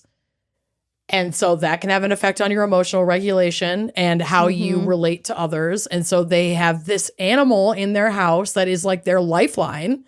Yeah. And you come home and you find that it's not cared for and everything compounded. Like, I'm not saying I wouldn't pop off. No, but the But I also emotion is there. The emotion is there. So I'm not saying that I would kill someone and dismember them and scatter their body parts around. Obviously, we are not endorsing that. But like, again, this is why I could like never get on a jury. Because as a juror, I'm like, I get it. If somebody fucked with beans, yeah, they'll be finding you all over town, bitch. Well, yeah, the one time I was on jury duty, I was the lone holdout with one other woman because we don't trust Which doesn't make you a lone cops. holdout, by the way. Well, okay, it was A dual 2 against holdout. 10. Yeah. A 2 against 10 feels kind of daunting. But we were both just like, cops lie all the time. The cop is lying. That's like their whole thing. Did I think that guy was probably drunk driving? Absolutely. Yes. But I also don't trust the police. No. And due process, like true due process, has to include the examination of all of those circumstances, all of them, regardless of where you land at the end. Is on the state. Correct. And if you're not convincing me, then you're not doing your job, the state. Yeah, the state. No. Also, the cops just seem so fucking douchey that I was like fuck you. I know. Fuck you. I know. The guy, I'm sure he was drunk, but. I know. Anyway. Wow. Well, we did end up finding him guilty just because I was like, he probably is drunk. But for the record, but I don't trust cops. No, and you went through the whole process and you analyzed all of the angles. That's your job as a juror. I know. You did your job. Lunch sucked. Oh, okay, I have 2 sentences left. So back to John Wetton from the University of Leicester. Says, quote, "This is the first time cat DNA has been used in a criminal trial in the UK. This could be a real boon for forensic science, as the 10 million cats in the UK are unwittingly tagging the clothes and furnishings of more than a quarter of households." No, that's very true. But also, given the number of cats, let's think of it in the scope of only cats, not even factoring in dogs and other specifically fur and feather laden pets. The resources it would take to build a database like that are unfucking fathomable. It's not going to happen. We don't even have, and this isn't even just, obviously I know this takes place in the UK, but if we don't have it in the US, I probably don't have it over there, you know, either in this capacity, because it's not like their fucking police force and investigative system is perfectly sound either. I mean, it certainly helped inspire ours, so that should tell you everything you need to know. But like, there's no way they have the resources to make a true pet database for crime. It's not going to happen. Oh, no. It's not going to happen. The but best you can hope for is what happened small batches, here. Yes. Yeah. I will say, though, I did like a 23andMe type thing, a genealogy test for my cats. So if they did want to do that on a large scale. I'm not giving my cats information to the government. I'm not doing it. You can't make me do it. They're not taking her spit, her blood. They're not putting chips in my cats. Cheek swab. Actually, I want to clarify that both of my cats are indeed chipped, so that if they ever do get lost, that they can chip your cats. But not those kinds even if they're indoor. Chips, not those government chips. Listen. Not in my cat's back. Not in my cat's backyard. This is America. But if they did want to do a large scale thing, they just send out cat genealogy tests to everyone. Hey, here's see what breed your cat is. Who wouldn't hop the fuck on that train? I mean, I also feel like, say a crime took place in my area, And the investigation was reaching out to pet owners in the area of that crime, saying like, hey, you could help solve this crime by donating samples from your pets. Exactly what happened here. Yep. I could see myself participating in that because like, of course you would. That's Bitch, fascinating. I would run, not walk. It's fascinating. A cat under each arm. You know, take their blood. Yeah. I'm going to solve a crime. Yeah. And having been to like the Denver crime lab, our issue is not with the scientists that are working within the justice system to find actual perpetrators, like actual justice. DNA has exonerated a lot of people, and we need those dedicated teams. It's the fucking cops, it's the government systems, the oversight, the funding. These are the things that we have the problems with. Not the forensic investigators necessarily, although there's always the corruption technicians at every level. The technicians individually. No. Coolest people I've ever met. Truly. And like very dedicated to making sure that they are presenting proper forensic evidence to seek justice in these crimes. It's not usually them that are fucking up the samples. It's usually a chain of command issue where samples are getting lost or contaminated. Yes. Yeah. So let's just make that clear. We're not coming for the scientists. The soapboxes we've gotten on today so far are pretty spectacular. Day. I know. Anyway, are you done? I'm done. I saw this video today that I should have sent to you that I almost sent to you, and then I had an Amanda moment, was like, I'll send this later, and then completely forgot about it until this moment. Of course. But it was about a study. It was like some white ladies talking about this on a podcast. It was like a study that showed that friends that like roast each other are actually like much healthier in their friendships. Their friendships are more honest and have more like loyalty and dedication than people who are like on eggshells trying to be very sensitive to each other. Fuck that. I know. And I was like, I gotta send this to our group chat. Because we are like always softly roasting each other, but it comes from a place of so much love. Are you done? Are you done? And I know that if I come into that chat and I'm like, all right, I need y'all to tell me if I'm being a fucking lunatic right now, that those are my homies that are going to tell me. Oh, yeah. You're going to tell me. My sister's going to tell me. Like, you're being regular lunatic. Yeah. I mean, you're always a loony, but. Correct. You know. So, I'll tell you if you're stepping over. Like you did in my dream the other night. I'm still upset with you. I'm so sorry. And also, that would never happen. I know. I was shocked. You were like, just leave me alone for like a day. I was like, I'll leave you alone for several days. She had a dream that I yelled at her for like talking to me every day. And I was like, I would yell at you if you went a day without talking to me. It stemmed from us not speaking almost all weekend. Yeah, that was crazy. That was weird. But we were both. I felt like something was up. But we both had like stacked shit going on. You had family and house. Yeah, like it was. It was not a normal weekend. No, it wasn't. I am not mad at you. Okay, good. Yeah. You'd tell me if you were. Bitch, you know I would tell you. I have my keychain that says, "Are you mad at me?" I have a shirt that says that because I ask Bill that all the time. Are you mad at me? Look, are you mad at me? We are not well. All right. Let's take a break to hear hopefully a very quick word from our sponsors, and then we're going to get into some more weird shit. I hope we have a lint brush sponsor in this episode. That would be amazing. I go through I actually, okay, I never say to at me, but like my lint girlies, tag me in what your go-to product is, because I'm going through lint rollers. I buy them at IKEA a lot of the time because they're like $1. Yeah, that might be our first problem, though.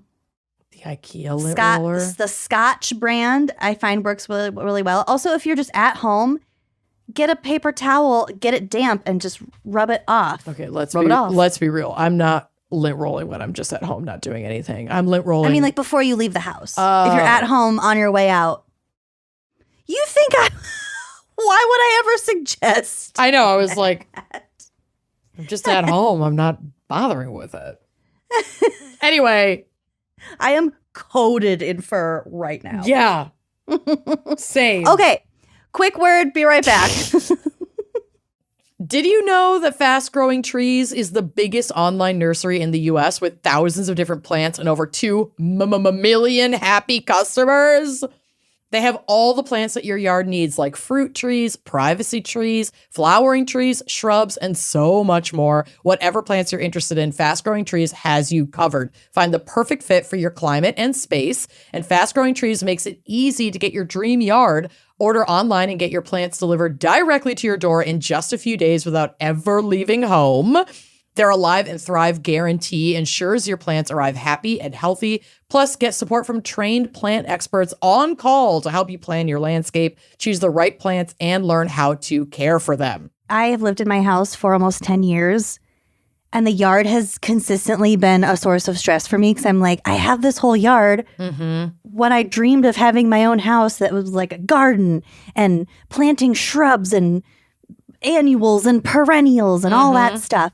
And I just totally have lost all confidence when it comes to landscaping. So when I saw this particular sponsorship roll across our desk, I got so excited. Yeah. They sent me a cherry tree, like a Japanese cherry tree. Mm-hmm.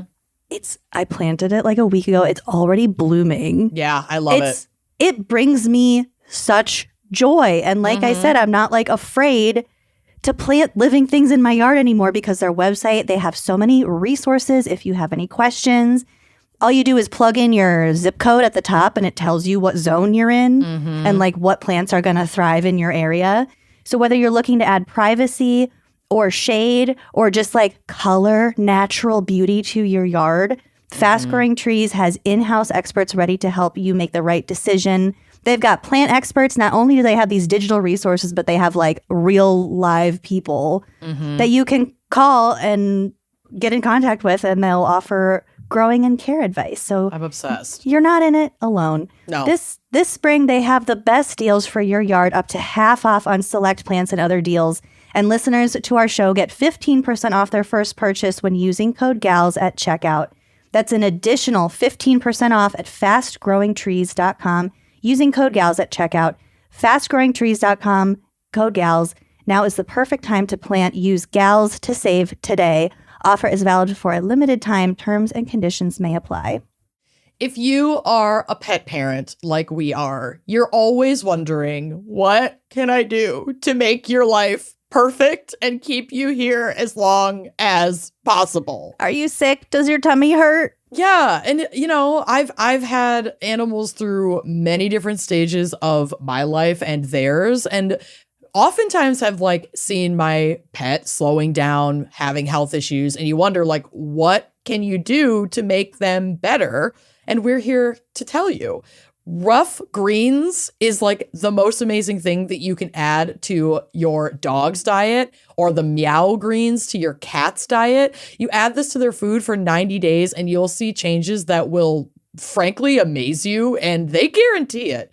This was invented by naturopathic Dr. Dennis Black. Rough Greens wants to invite you to give your pup or kitty the Rough Greens 90-day challenge. In the first 30 days, you're going to see shinier coats. You're going to see increased energy. By day 60, your pet is going to have a stronger immune system, improved joint function, all due to the live nutrients that you've added to their diet. You know, they're eating the same food basically every single meal of every day without a lot of variety. This is a way to like infuse that elevated natural supplement to their diet that's going to help with their body and their mind and their spirit. At 90 days, you're going to see better digestion, reduced inflammation, improved heart health, and you might even have reduced their cancer risk. Who wouldn't want to do this for their pet babies? Yeah, just add it to their like dry kibble that's full of preservatives and all that, and it's a supplement for your pet. Oh my God, Beans is hearing us talk about this and just climbed into my lap. Oh, she wants her meow greens. She wants her meow greens.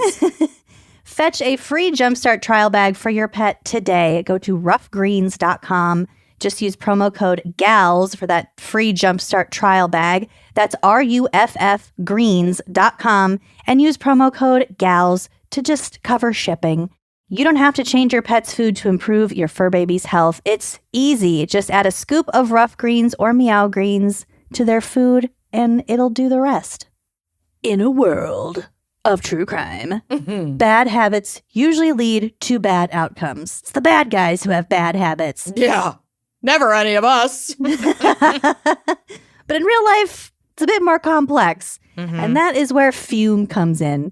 Fume is a flavored air device. It's not a vape and it's definitely not a pipe that gives you a fresh way to take control of your habits. With flavors like crisp mint, black licorice, and peach blush, it's the smarter, guilt-free alternative. I love my Fume. First of all, it's weighted too, so it's also kind of like a fidget item, which I really appreciate. Like, it feels good in your hand. And then, yeah, it has all of these amazing flavors. My personal favorite is the orange vanilla. I'm a huge fan of that, but I also love the peach one. I like those kind of sweeter, fruitier flavors for my Fume.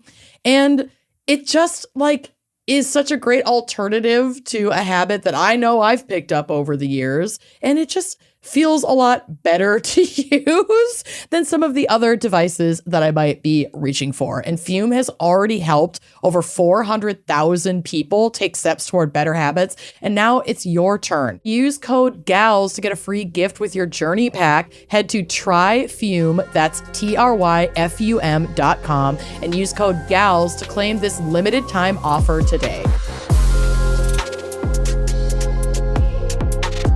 Okay, so my segment, I do have a fur-related crime, and this first quick thing is not fur-related, but I found this while searching for a case, and I had to read it because it's fucking nuts. Okay. Okay, so this happened in 2012. The headline, this is from Standard UK. The headline reads, Scooby the dog, a literal dog named like Scooby-Doo, Oh my God. makes history after court appearance as murder witness. Stop it! Yes. What kind of dog? I'm not 100% sure. Because again, the photos were not of like the actual dog, but I saw a lot of Great Danes in represented. Okay. Like, but again, Scooby-Doo was a Great Dane, but maybe that was why they named it Scooby-Doo, because they also had a Great Dane, and I kept seeing pictures of Great Danes in the, So anyway. I don't really care what it actually Let's looks just like. say I just wanted it's a a Great photo Dane. in my head. Okay. A dog named Scooby-Doo has created legal history by appearing as a witness in a murder case. The animal's 59-year-old owner had been found hanging from the ceiling of her Paris flat. Police believed it was suicide, but her family said that it was murder. Ooh. The dog was in the flat at the time of the death.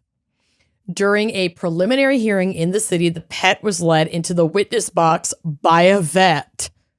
A suspect in the case was presented to the dog to see how the dog reacted. And according to court documents, it is said to have, quote, barked furiously. Oh, good boy. The aim was to decide if there was sufficient evidence to launch a full murder inquiry. So this was in like, again, the preliminary hearing. It's kind of like a grand jury to see if they can bring charges. Yeah, cool. Yeah. The legal first took place in the Paris suburb of Nanterre with controversial French judge Thomas Cassuto, I didn't look into him, praising the animal for his exemplary behavior and invaluable assistance. The dog, who shares his name with timid cartoon crime buster Scooby-Doo, was believed to have been with his owner during her last hours 2.5 years ago. During the hearing, a court clerk was asked to, quote, record all of the dog's barks and to note its general behavior throughout the cross-examination. Unfucking believable. They had like a child psychologist, but for the dog. Yup. Because of its controversial nature, the hearing was held behind closed doors with public and press excluded. Oh, while prosecution, they didn't want to distract him. No. While prosecution lawyers welcomed the appearance of the dog, others doubted that the animal's behavior could be interpreted as legal evidence. Grow up. Right? Fuck off. I trust a dog more than I trust a cop.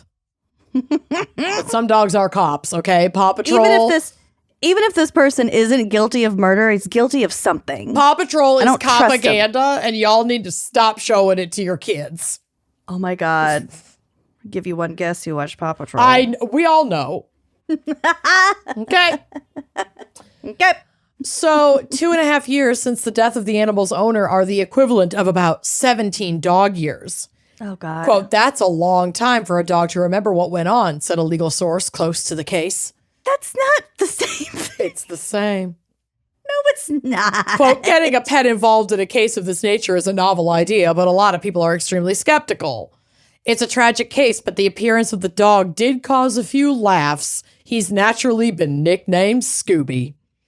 Oh, that wasn't even his real name then. I mean, I think it was. I think his name is Scooby-Doo, and they just are calling him Scooby. I don't fucking know. But it's also a translation, so whatever. A spokesman for the Palais de Justice in Paris confirmed that the Nanterre case was the first time a dog had appeared as a witness in criminal proceedings in France. He said... In France. I didn't look deeper, but he said, quote, it was almost certain it was also a world first. Well, there's no way to given know. Like France's like medieval history, remember we did all the animal crimes where like the animals appeared in court. Pigs, there was like cows. Oh yeah, ducks. Yep, ducks, beavers, and ducks. I can't believe that's the first time a dog was a witness. I mean, court. probably not. Maybe they meant in like modern world history. Well, they should fucking. Yeah, they fucking should. I agree. But my case today is not that.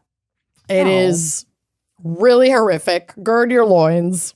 Okay. I'll keep chugging away at my vodka lemonade. Yeah, I'm going to try to do this. I'm not sober, so here we go.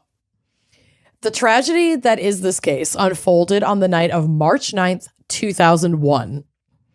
An Erie, Pennsylvania man named Stephen Treiber set fire to his home while his girlfriend, Denise Riddle, his 2-year-old daughter, Jessica Treiber, and their dogs were asleep inside the home. While Treiber, Ms. Riddle, and the dogs managed to escape the inferno, 2-year-old Jessica remained in her crib. Oh, God.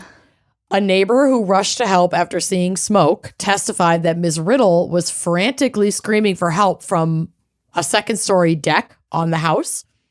While so she was out of the house. She was out of the house, but still up on the structure of the home. And so was Treiber, and so were the dogs. And the neighbors... Were there stairs to get down or not even? I don't think so. Oof. But Treiber stood calmly with his arms folded. Shockingly, when asked about his daughter, Jessica, Treiber reportedly inquired about his dogs first. Maybe he had gotten down. This is different. The girlfriend... Okay, I'm like, he's standing on a burning deck. No, he had gotten down. We'll get to how. The girlfriend, the dogs are on the deck.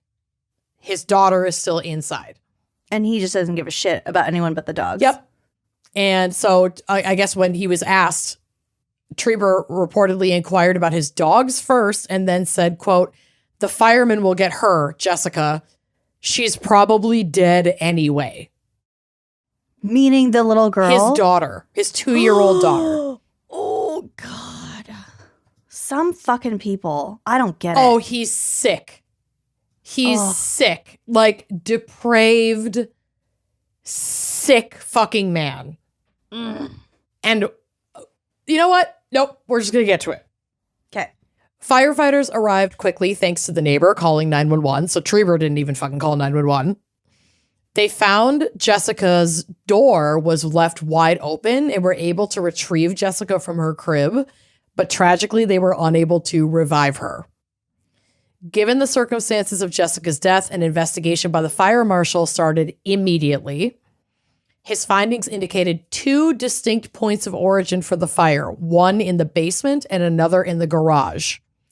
The fire marshal concluded that gasoline, clothing, straw, and candles were used as accelerants in the fire. Gasoline, clothing, straw, and candles. So he had like made bundles with like straw and clothes and then like gas poured on it and then a candle left to like light it in a delayed manner. is what it sounds like to me. That's like the Game of Thrones thing. Yeah, with the so that he shit. had a little bit more time to like prep and not be in the vicinity of the fire exactly when the fire started. He could be like up in a different room. Fucking sinister. Oh, it gets worse. Oh, God. So this obviously suggested a deliberate and planned act of arson. Adding to the suspicion, the home's security system had been disabled by a wire being cut. So he cut it. Mm-hmm. The fire marshal also noted that a chain ladder affixed to the house that appeared brand spanking new, like from his bedroom, was... He gave himself an out.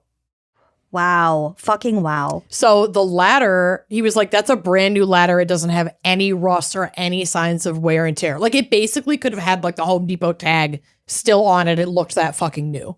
And it's like an escape ladder. Yes, it's literally those chain fire ladders for like blowing out your gutters. No. It's like chain, so it can be rolled up at the top of your second or third story window, and then if there's a fire, you can untie it, and it's affixed to the top, and it rolls down, so no one can just climb up at any time, and then you can climb out. That is the sole purpose. It's for that literally a chain fire ladder. It's only for escape from a fire. You cannot really use it for anything else. Jesus Christ. Yeah. So, again, this detail hints at a pre-planned escape route for Treiber specifically. Members of the fire and police departments corroborated the neighbor's account, stating that little Jessica's bedroom door was open and that Treiber remained unusually calm, only asking about his dogs when first responders and fire people were working on the fire. Okay. Even when police informed him that they were searching for his daughter, Treiber allegedly responded, well, it's probably too late anyway. Treiber was taken into custody a few short weeks later and charged with criminal homicide, reckless endangerment, and multiple counts of arson.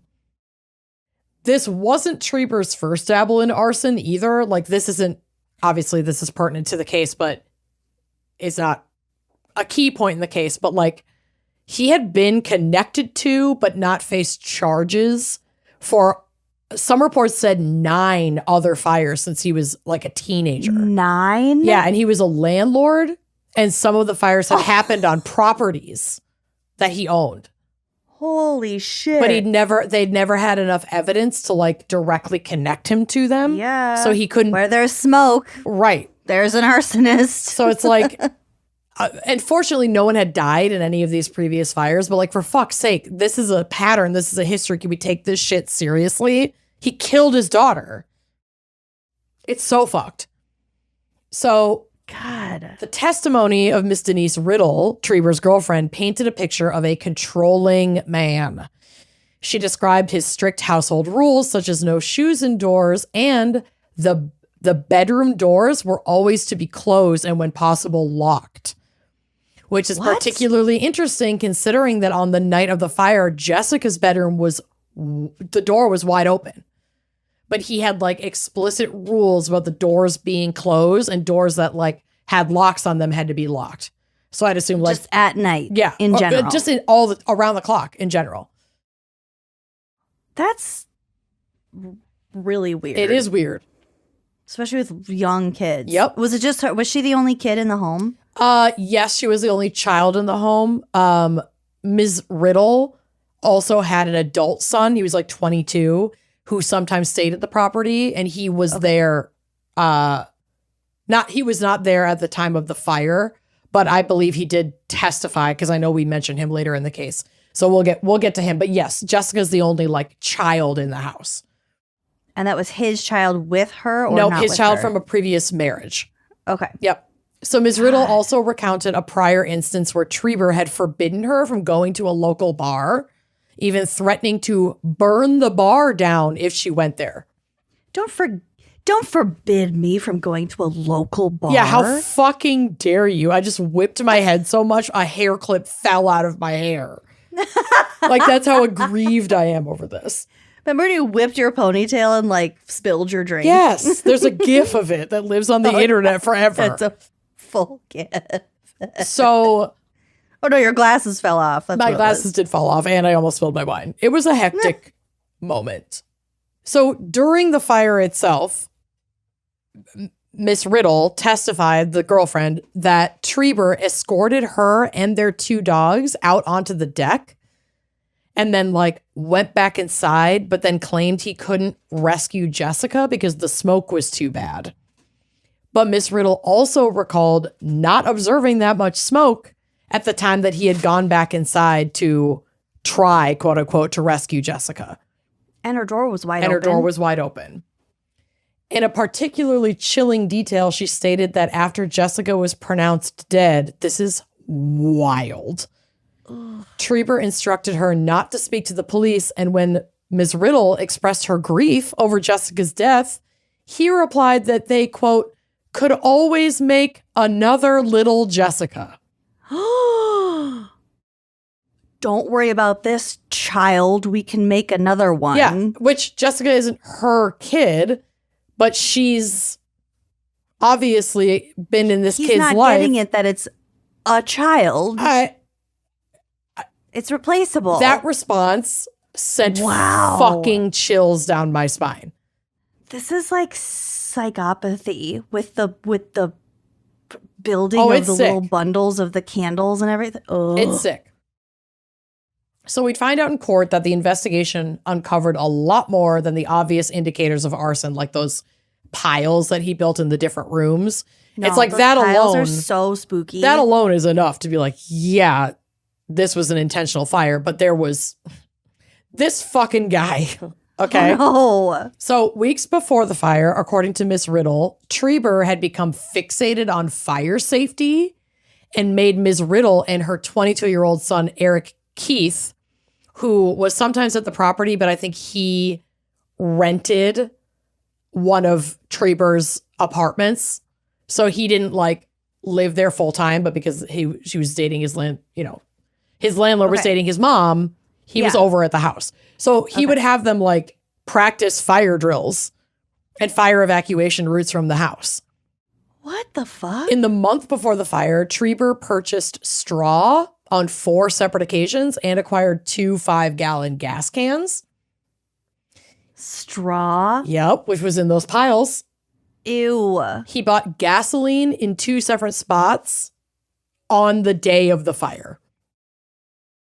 Hold on. He put the gasoline in 2 different spots? No, he purchased it at like 2 different gas stations. Yep. So he had gotten the straw, the 5-gallon cans and stuff in like the weeks before, but the day of the fire, he filled those gas cans at 2 different gas stations. Ew. So gross. Not just one. You're already buying gas. I mean, he didn't want to look sus, but guess what? Too late. Yeah, you're fucking sus. The week before the fire, he installed the chain ladder as a means of escape. 4 days before the fire, he called his ADT security, his home security service provider, to update his security system. And so they sent a tech to like upgrade some of his equipment or whatever. And according to the tech who came to the property to do the installation, Treiber chillingly said that he knew how to dismantle the system and I guess ominously alluded to a fire that might start in his home. Like, so he's already thinking he's already thinking about his home burning down. He's been thinking about it.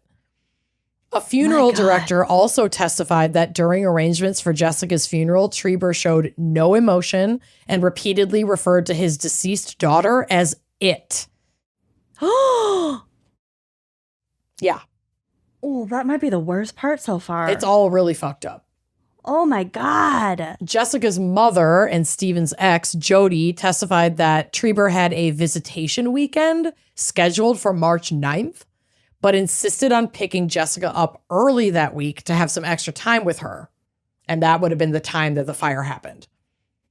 During the pickup, Ms. Treiber informed him or like reminded him of her intention to increase his child support payments by about $250 a month. There we go. There it is. And I'm not sure what those payments were before that, but like, holy shit. Wow. So this interaction appeared to be a significant trigger as his prep for the fire was set in motion after this meeting with his ex, Jody. So this other guy, Jamie Pianta, a friend of Eric Keith, the daughter of his girlfriend, Treiber's girlfriend, who like lived at one of Treiber's rental properties. I think Jamie might have lived at one of the properties too. Because of course Treiber is a fucking landlord. Like he's a piece of shit. So of course he's a landlord. So Pianta worked for Treiber in lieu of rent, like to help subsidize his rent. He was like the handyman for a bunch of these different properties. Okay. And he provided some particularly damning testimony. Pianta stated that Treiber discussed his plans to kill Jessica to avoid paying child support and detailed his intention to use rope, gasoline, straw, and candles to start a fire in their house. Oh my God. Pianta claimed that Treiber had expressed those same plans to him and Eric Keith about a month prior during a visit to one of their apartments.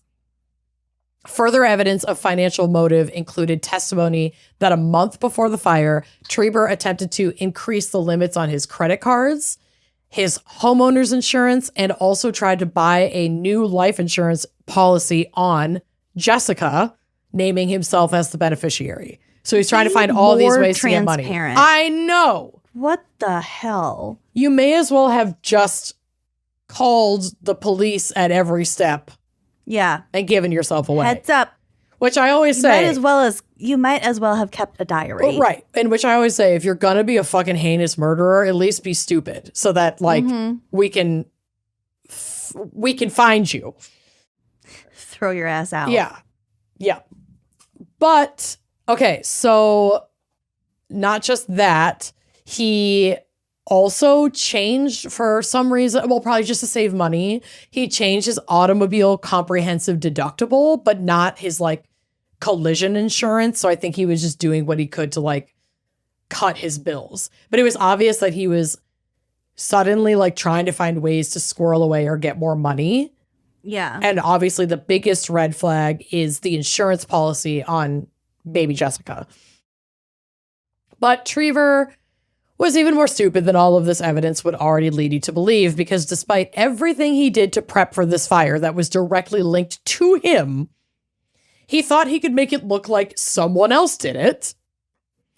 Well, yeah, of course. So approximately 6 weeks before the fire... Why would I stop overestimating myself? Right. He thinks he's like the smartest fucking genius in the world. So about 6 weeks before the incident, before the fire, he contrived a threatening note and secretly placed it in his own mailbox so that his girlfriend, Ms. Riddle, would find it and report it to the police. The note, which was arranged ransom note style with letters cut from printed materials and glued onto paper, was addressed to Steve and read, quote, "Get rid of dogs or I kill them and burn you out again." Oh, okay. So maybe he was trying to like cover his ass for this fire that he was planning and maybe other fires on his properties that he had been linked to but never charged for. That's what I think the purpose of that note was. So he's trying to make it sound like someone's out to get him. Okay, maybe he did have something to do with the fires, but he was being coerced and blackmailed by someone else to kill his dogs. No, I think what it's supposed to look like is he is innocent and some like maybe angry former tenant is threatening him, lit fires on his other properties, and then burned down his house. Okay. He's trying to make it look like it was a letter totally, writer. Yeah. He's trying to make it look like the letter is coming from an aggrieved third party. Okay. And I think he's trying to make it look like it might have been a tenant or somebody that felt wronged by him in the past. So he can pin it all on this imaginary fucking person. But he made the note. Obviously. So anyway, but we'll get to that. He had the glue stick. Yeah. So, well, it's worse than that. So earlier that day, Treiber had called Ms. Riddle and told her that someone was lurking around their home. Like the day that he planted the note, he also like manipulated his girlfriend being like, yeah, I saw somebody wandering around our property, like be on the lookout. And then she finds this note in the mailbox. Like, that's fucked up. Yeah. The shit that he planted. So she called the police, and when they arrived, Treiber claimed that the doorbell had rung earlier, but nobody was there, and that he had found the note at that point that like his girlfriend had left out. Mm-hmm. But regardless, there were hairs discovered stuck to the glue on the envelope, which like there wasn't human DNA on there, so he probably used a sponge or something to seal it, because it's like, I'm so smart, I'm not going to put any DNA on this. Yeah. But there's a hair on it. So DNA, of course there fucking is. If you're a pet owner, there is a hair on anything sticky. Yeah, he has at least one, but some reports said 2 dogs. So there's fucking dogs in his house. Ugh, DNA experts later determined that one of these hairs was canine and was 1,000 times more likely to have come from Treiber's dog than like any other dog, solidifying the state's suspicion that Treiber himself had compiled the note and was trying to make this look like somebody else did it. So does that just mean like they took the DNA from the hair and that's what it came up with? They were able to, because the dogs survived the fire, they were able to get hair from the dog or dogs in their house. And directly so they compare them. And they came up with the like 1 in 1,000. Yep. Wow. It's 1,000 times more likely to have come from Stephen Treiber's dog, that specific cross-checked dog, than any other dog. Cool. Yeah. Pretty Good fucking thing they cool. survived. I know. Well, because he cared about his fucking dogs. He ushered them onto the deck with his girlfriend. Like, yuck. He did. He saved his dogs and they sealed his fate. Yes. So, funny enough, Stephen Treiber wasn't the only one trying to weasel out of this whole situation, because, you know, he had tried to pin it on some imaginary stranger, but then after he got arrested and, you know, they were going to court and like we knew who upcoming state's witnesses were going to be, Stephen's mother, Edith Treiber, was charged with allegedly hiring like an ex-con to threaten Jamie Pianta, the friend of Stephen's girlfriend's son. Oh my God. The guy who had said like, yeah, I do handyman work for Steve. He's talked to me about trying to kill his daughter to like not have to pay child support. So he, you know, was a state's witness, and Edith was trying to get him like threatened to not fucking testify. Now, in fairness, she was later acquitted of this charge. So I guess I can't definitively say whether or not she did it. Okay. But I thought that was an interesting detail. It definitely is. It kind of shows that the apple doesn't always fall too far from the tree. No. But facing this mountain of evidence, the jury found Stephen Treiber guilty of first-degree murder, arson, endangering persons, arson, endangering property, and recklessly endangering another person. During the penalty phase, the jury identified 3 aggravating circumstances and 2 mitigating factors, ultimately recommending a sentence of death. Ooh. And he became the only death row inmate in Erie County. Wow. But of course, Treiber's lawyers filed an appeal immediately, and I had to go over this appeal because there were 14 points on it. I'm not covering all 14. But thank you. Some of them are like, this guy sucks. He sucks. So he files this appeal, and it makes it like all the way up to the Supreme Court of Pennsylvania. Oh, God. He claimed evidence was false and unreliable, that his rights to due process and a fair trial were violated in multiple ways. The Supreme Court noted that Treiber had waived his direct challenge to the admissibility of the canine DNA evidence. So he waived his challenge. Yep. So he didn't challenge it. Correct. His legal team has the opportunity to challenge evidence like this. Yeah. And he and his team waived their opportunity for direct challenge of whether or not that canine DNA would have been admissible in court. So it's like, okay, that's kind of out. The court then turned to his claims of ineffective assistance of counsel. Treiber argued that his trial counsel should have filed a Fry motion to challenge the general acceptance of forensic canine DNA evidence. And the state's expert witness, Dr. Halverson's specific methodologies within the scientific community should have been questioned. He also claimed counsel should have challenged Dr. Halverson's qualifications, cross-examined the Commonwealth's canine DNA experts more effectively, and presented a defense canine DNA expert. The Supreme Court, analyzing the prejudice prong first, ultimately concluded that even if the counsel's actions were deficient, Treiber had failed to demonstrate that the outcome of his trial would have been affected at all had the canine DNA been excluded. Because the court is like, babe, there's overwhelming evidence of your guilt. There's a bunch more than the dogs. Including predatory activities, witness statements about killing Jessica. Oh, God. Disabling your security system. The fucking ladder. The ladder, the 2 points of origin, your calm demeanor, your fabrication of the threatening note. Like, baby, we got you with or without the dog DNA. That was just the nail in the coffin. And he's like, okay, well, you can't believe the claims of Jamie Pianta, my tenant / the friend of my girlfriend's son, because he's dishonest. He's got a reputation of being dishonest, and he's used aliases in the past, and he has bias and he has mental health issues. And then he was like saying that his... Take a number. Right? I know. Tag yourself. He also contended that his lawyer should have requested a corrupt source instruction for Pianta's testimony, arguing that he was an accomplice in the fire and that he was only saying this stuff against him to get out of culpability. They were like, okay, well, there's no evidence putting him there, so we're just supposed to take your word for it. Cute. No. So the court noted, for instance, that portraying Pianta as an accomplice would have directly contradicted Treiber's own defense theory of an unknown intruder that he tried to substantiate with the fake note. So it's like, okay, so if you're saying that he was part of it, then who wrote the note? What the fuck? Is he so dumb? So I was just dying reading over this court document. Get a different attorney. Because they're just, well, I mean, the attorney is just like, okay, my client wants to file an appeal.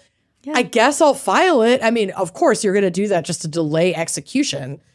I don't think that there's any thought in this defense attorney's mind that at any point he thought this is going to work.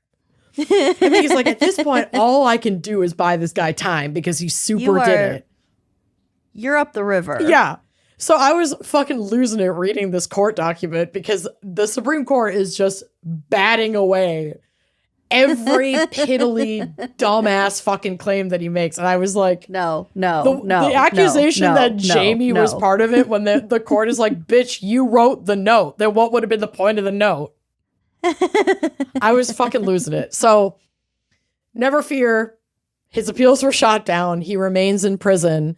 And like I said, at least for a while at the time of his conviction, and through his appeal, that appeal finally made it to the Supreme Court in, I want to say 2012, and he went to prison in 2013. So it's like he's been on death row for a long time, and he probably, well, I don't even want to say that. He likely will remain there because most states are not carrying out executions anymore. But at least at the time of his conviction, he was the only Erie County death row inmate.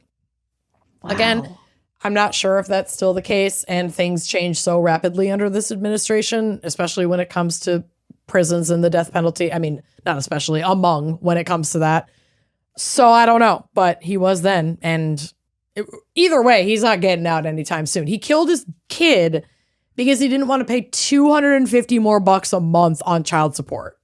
Yeah. So he burned his house.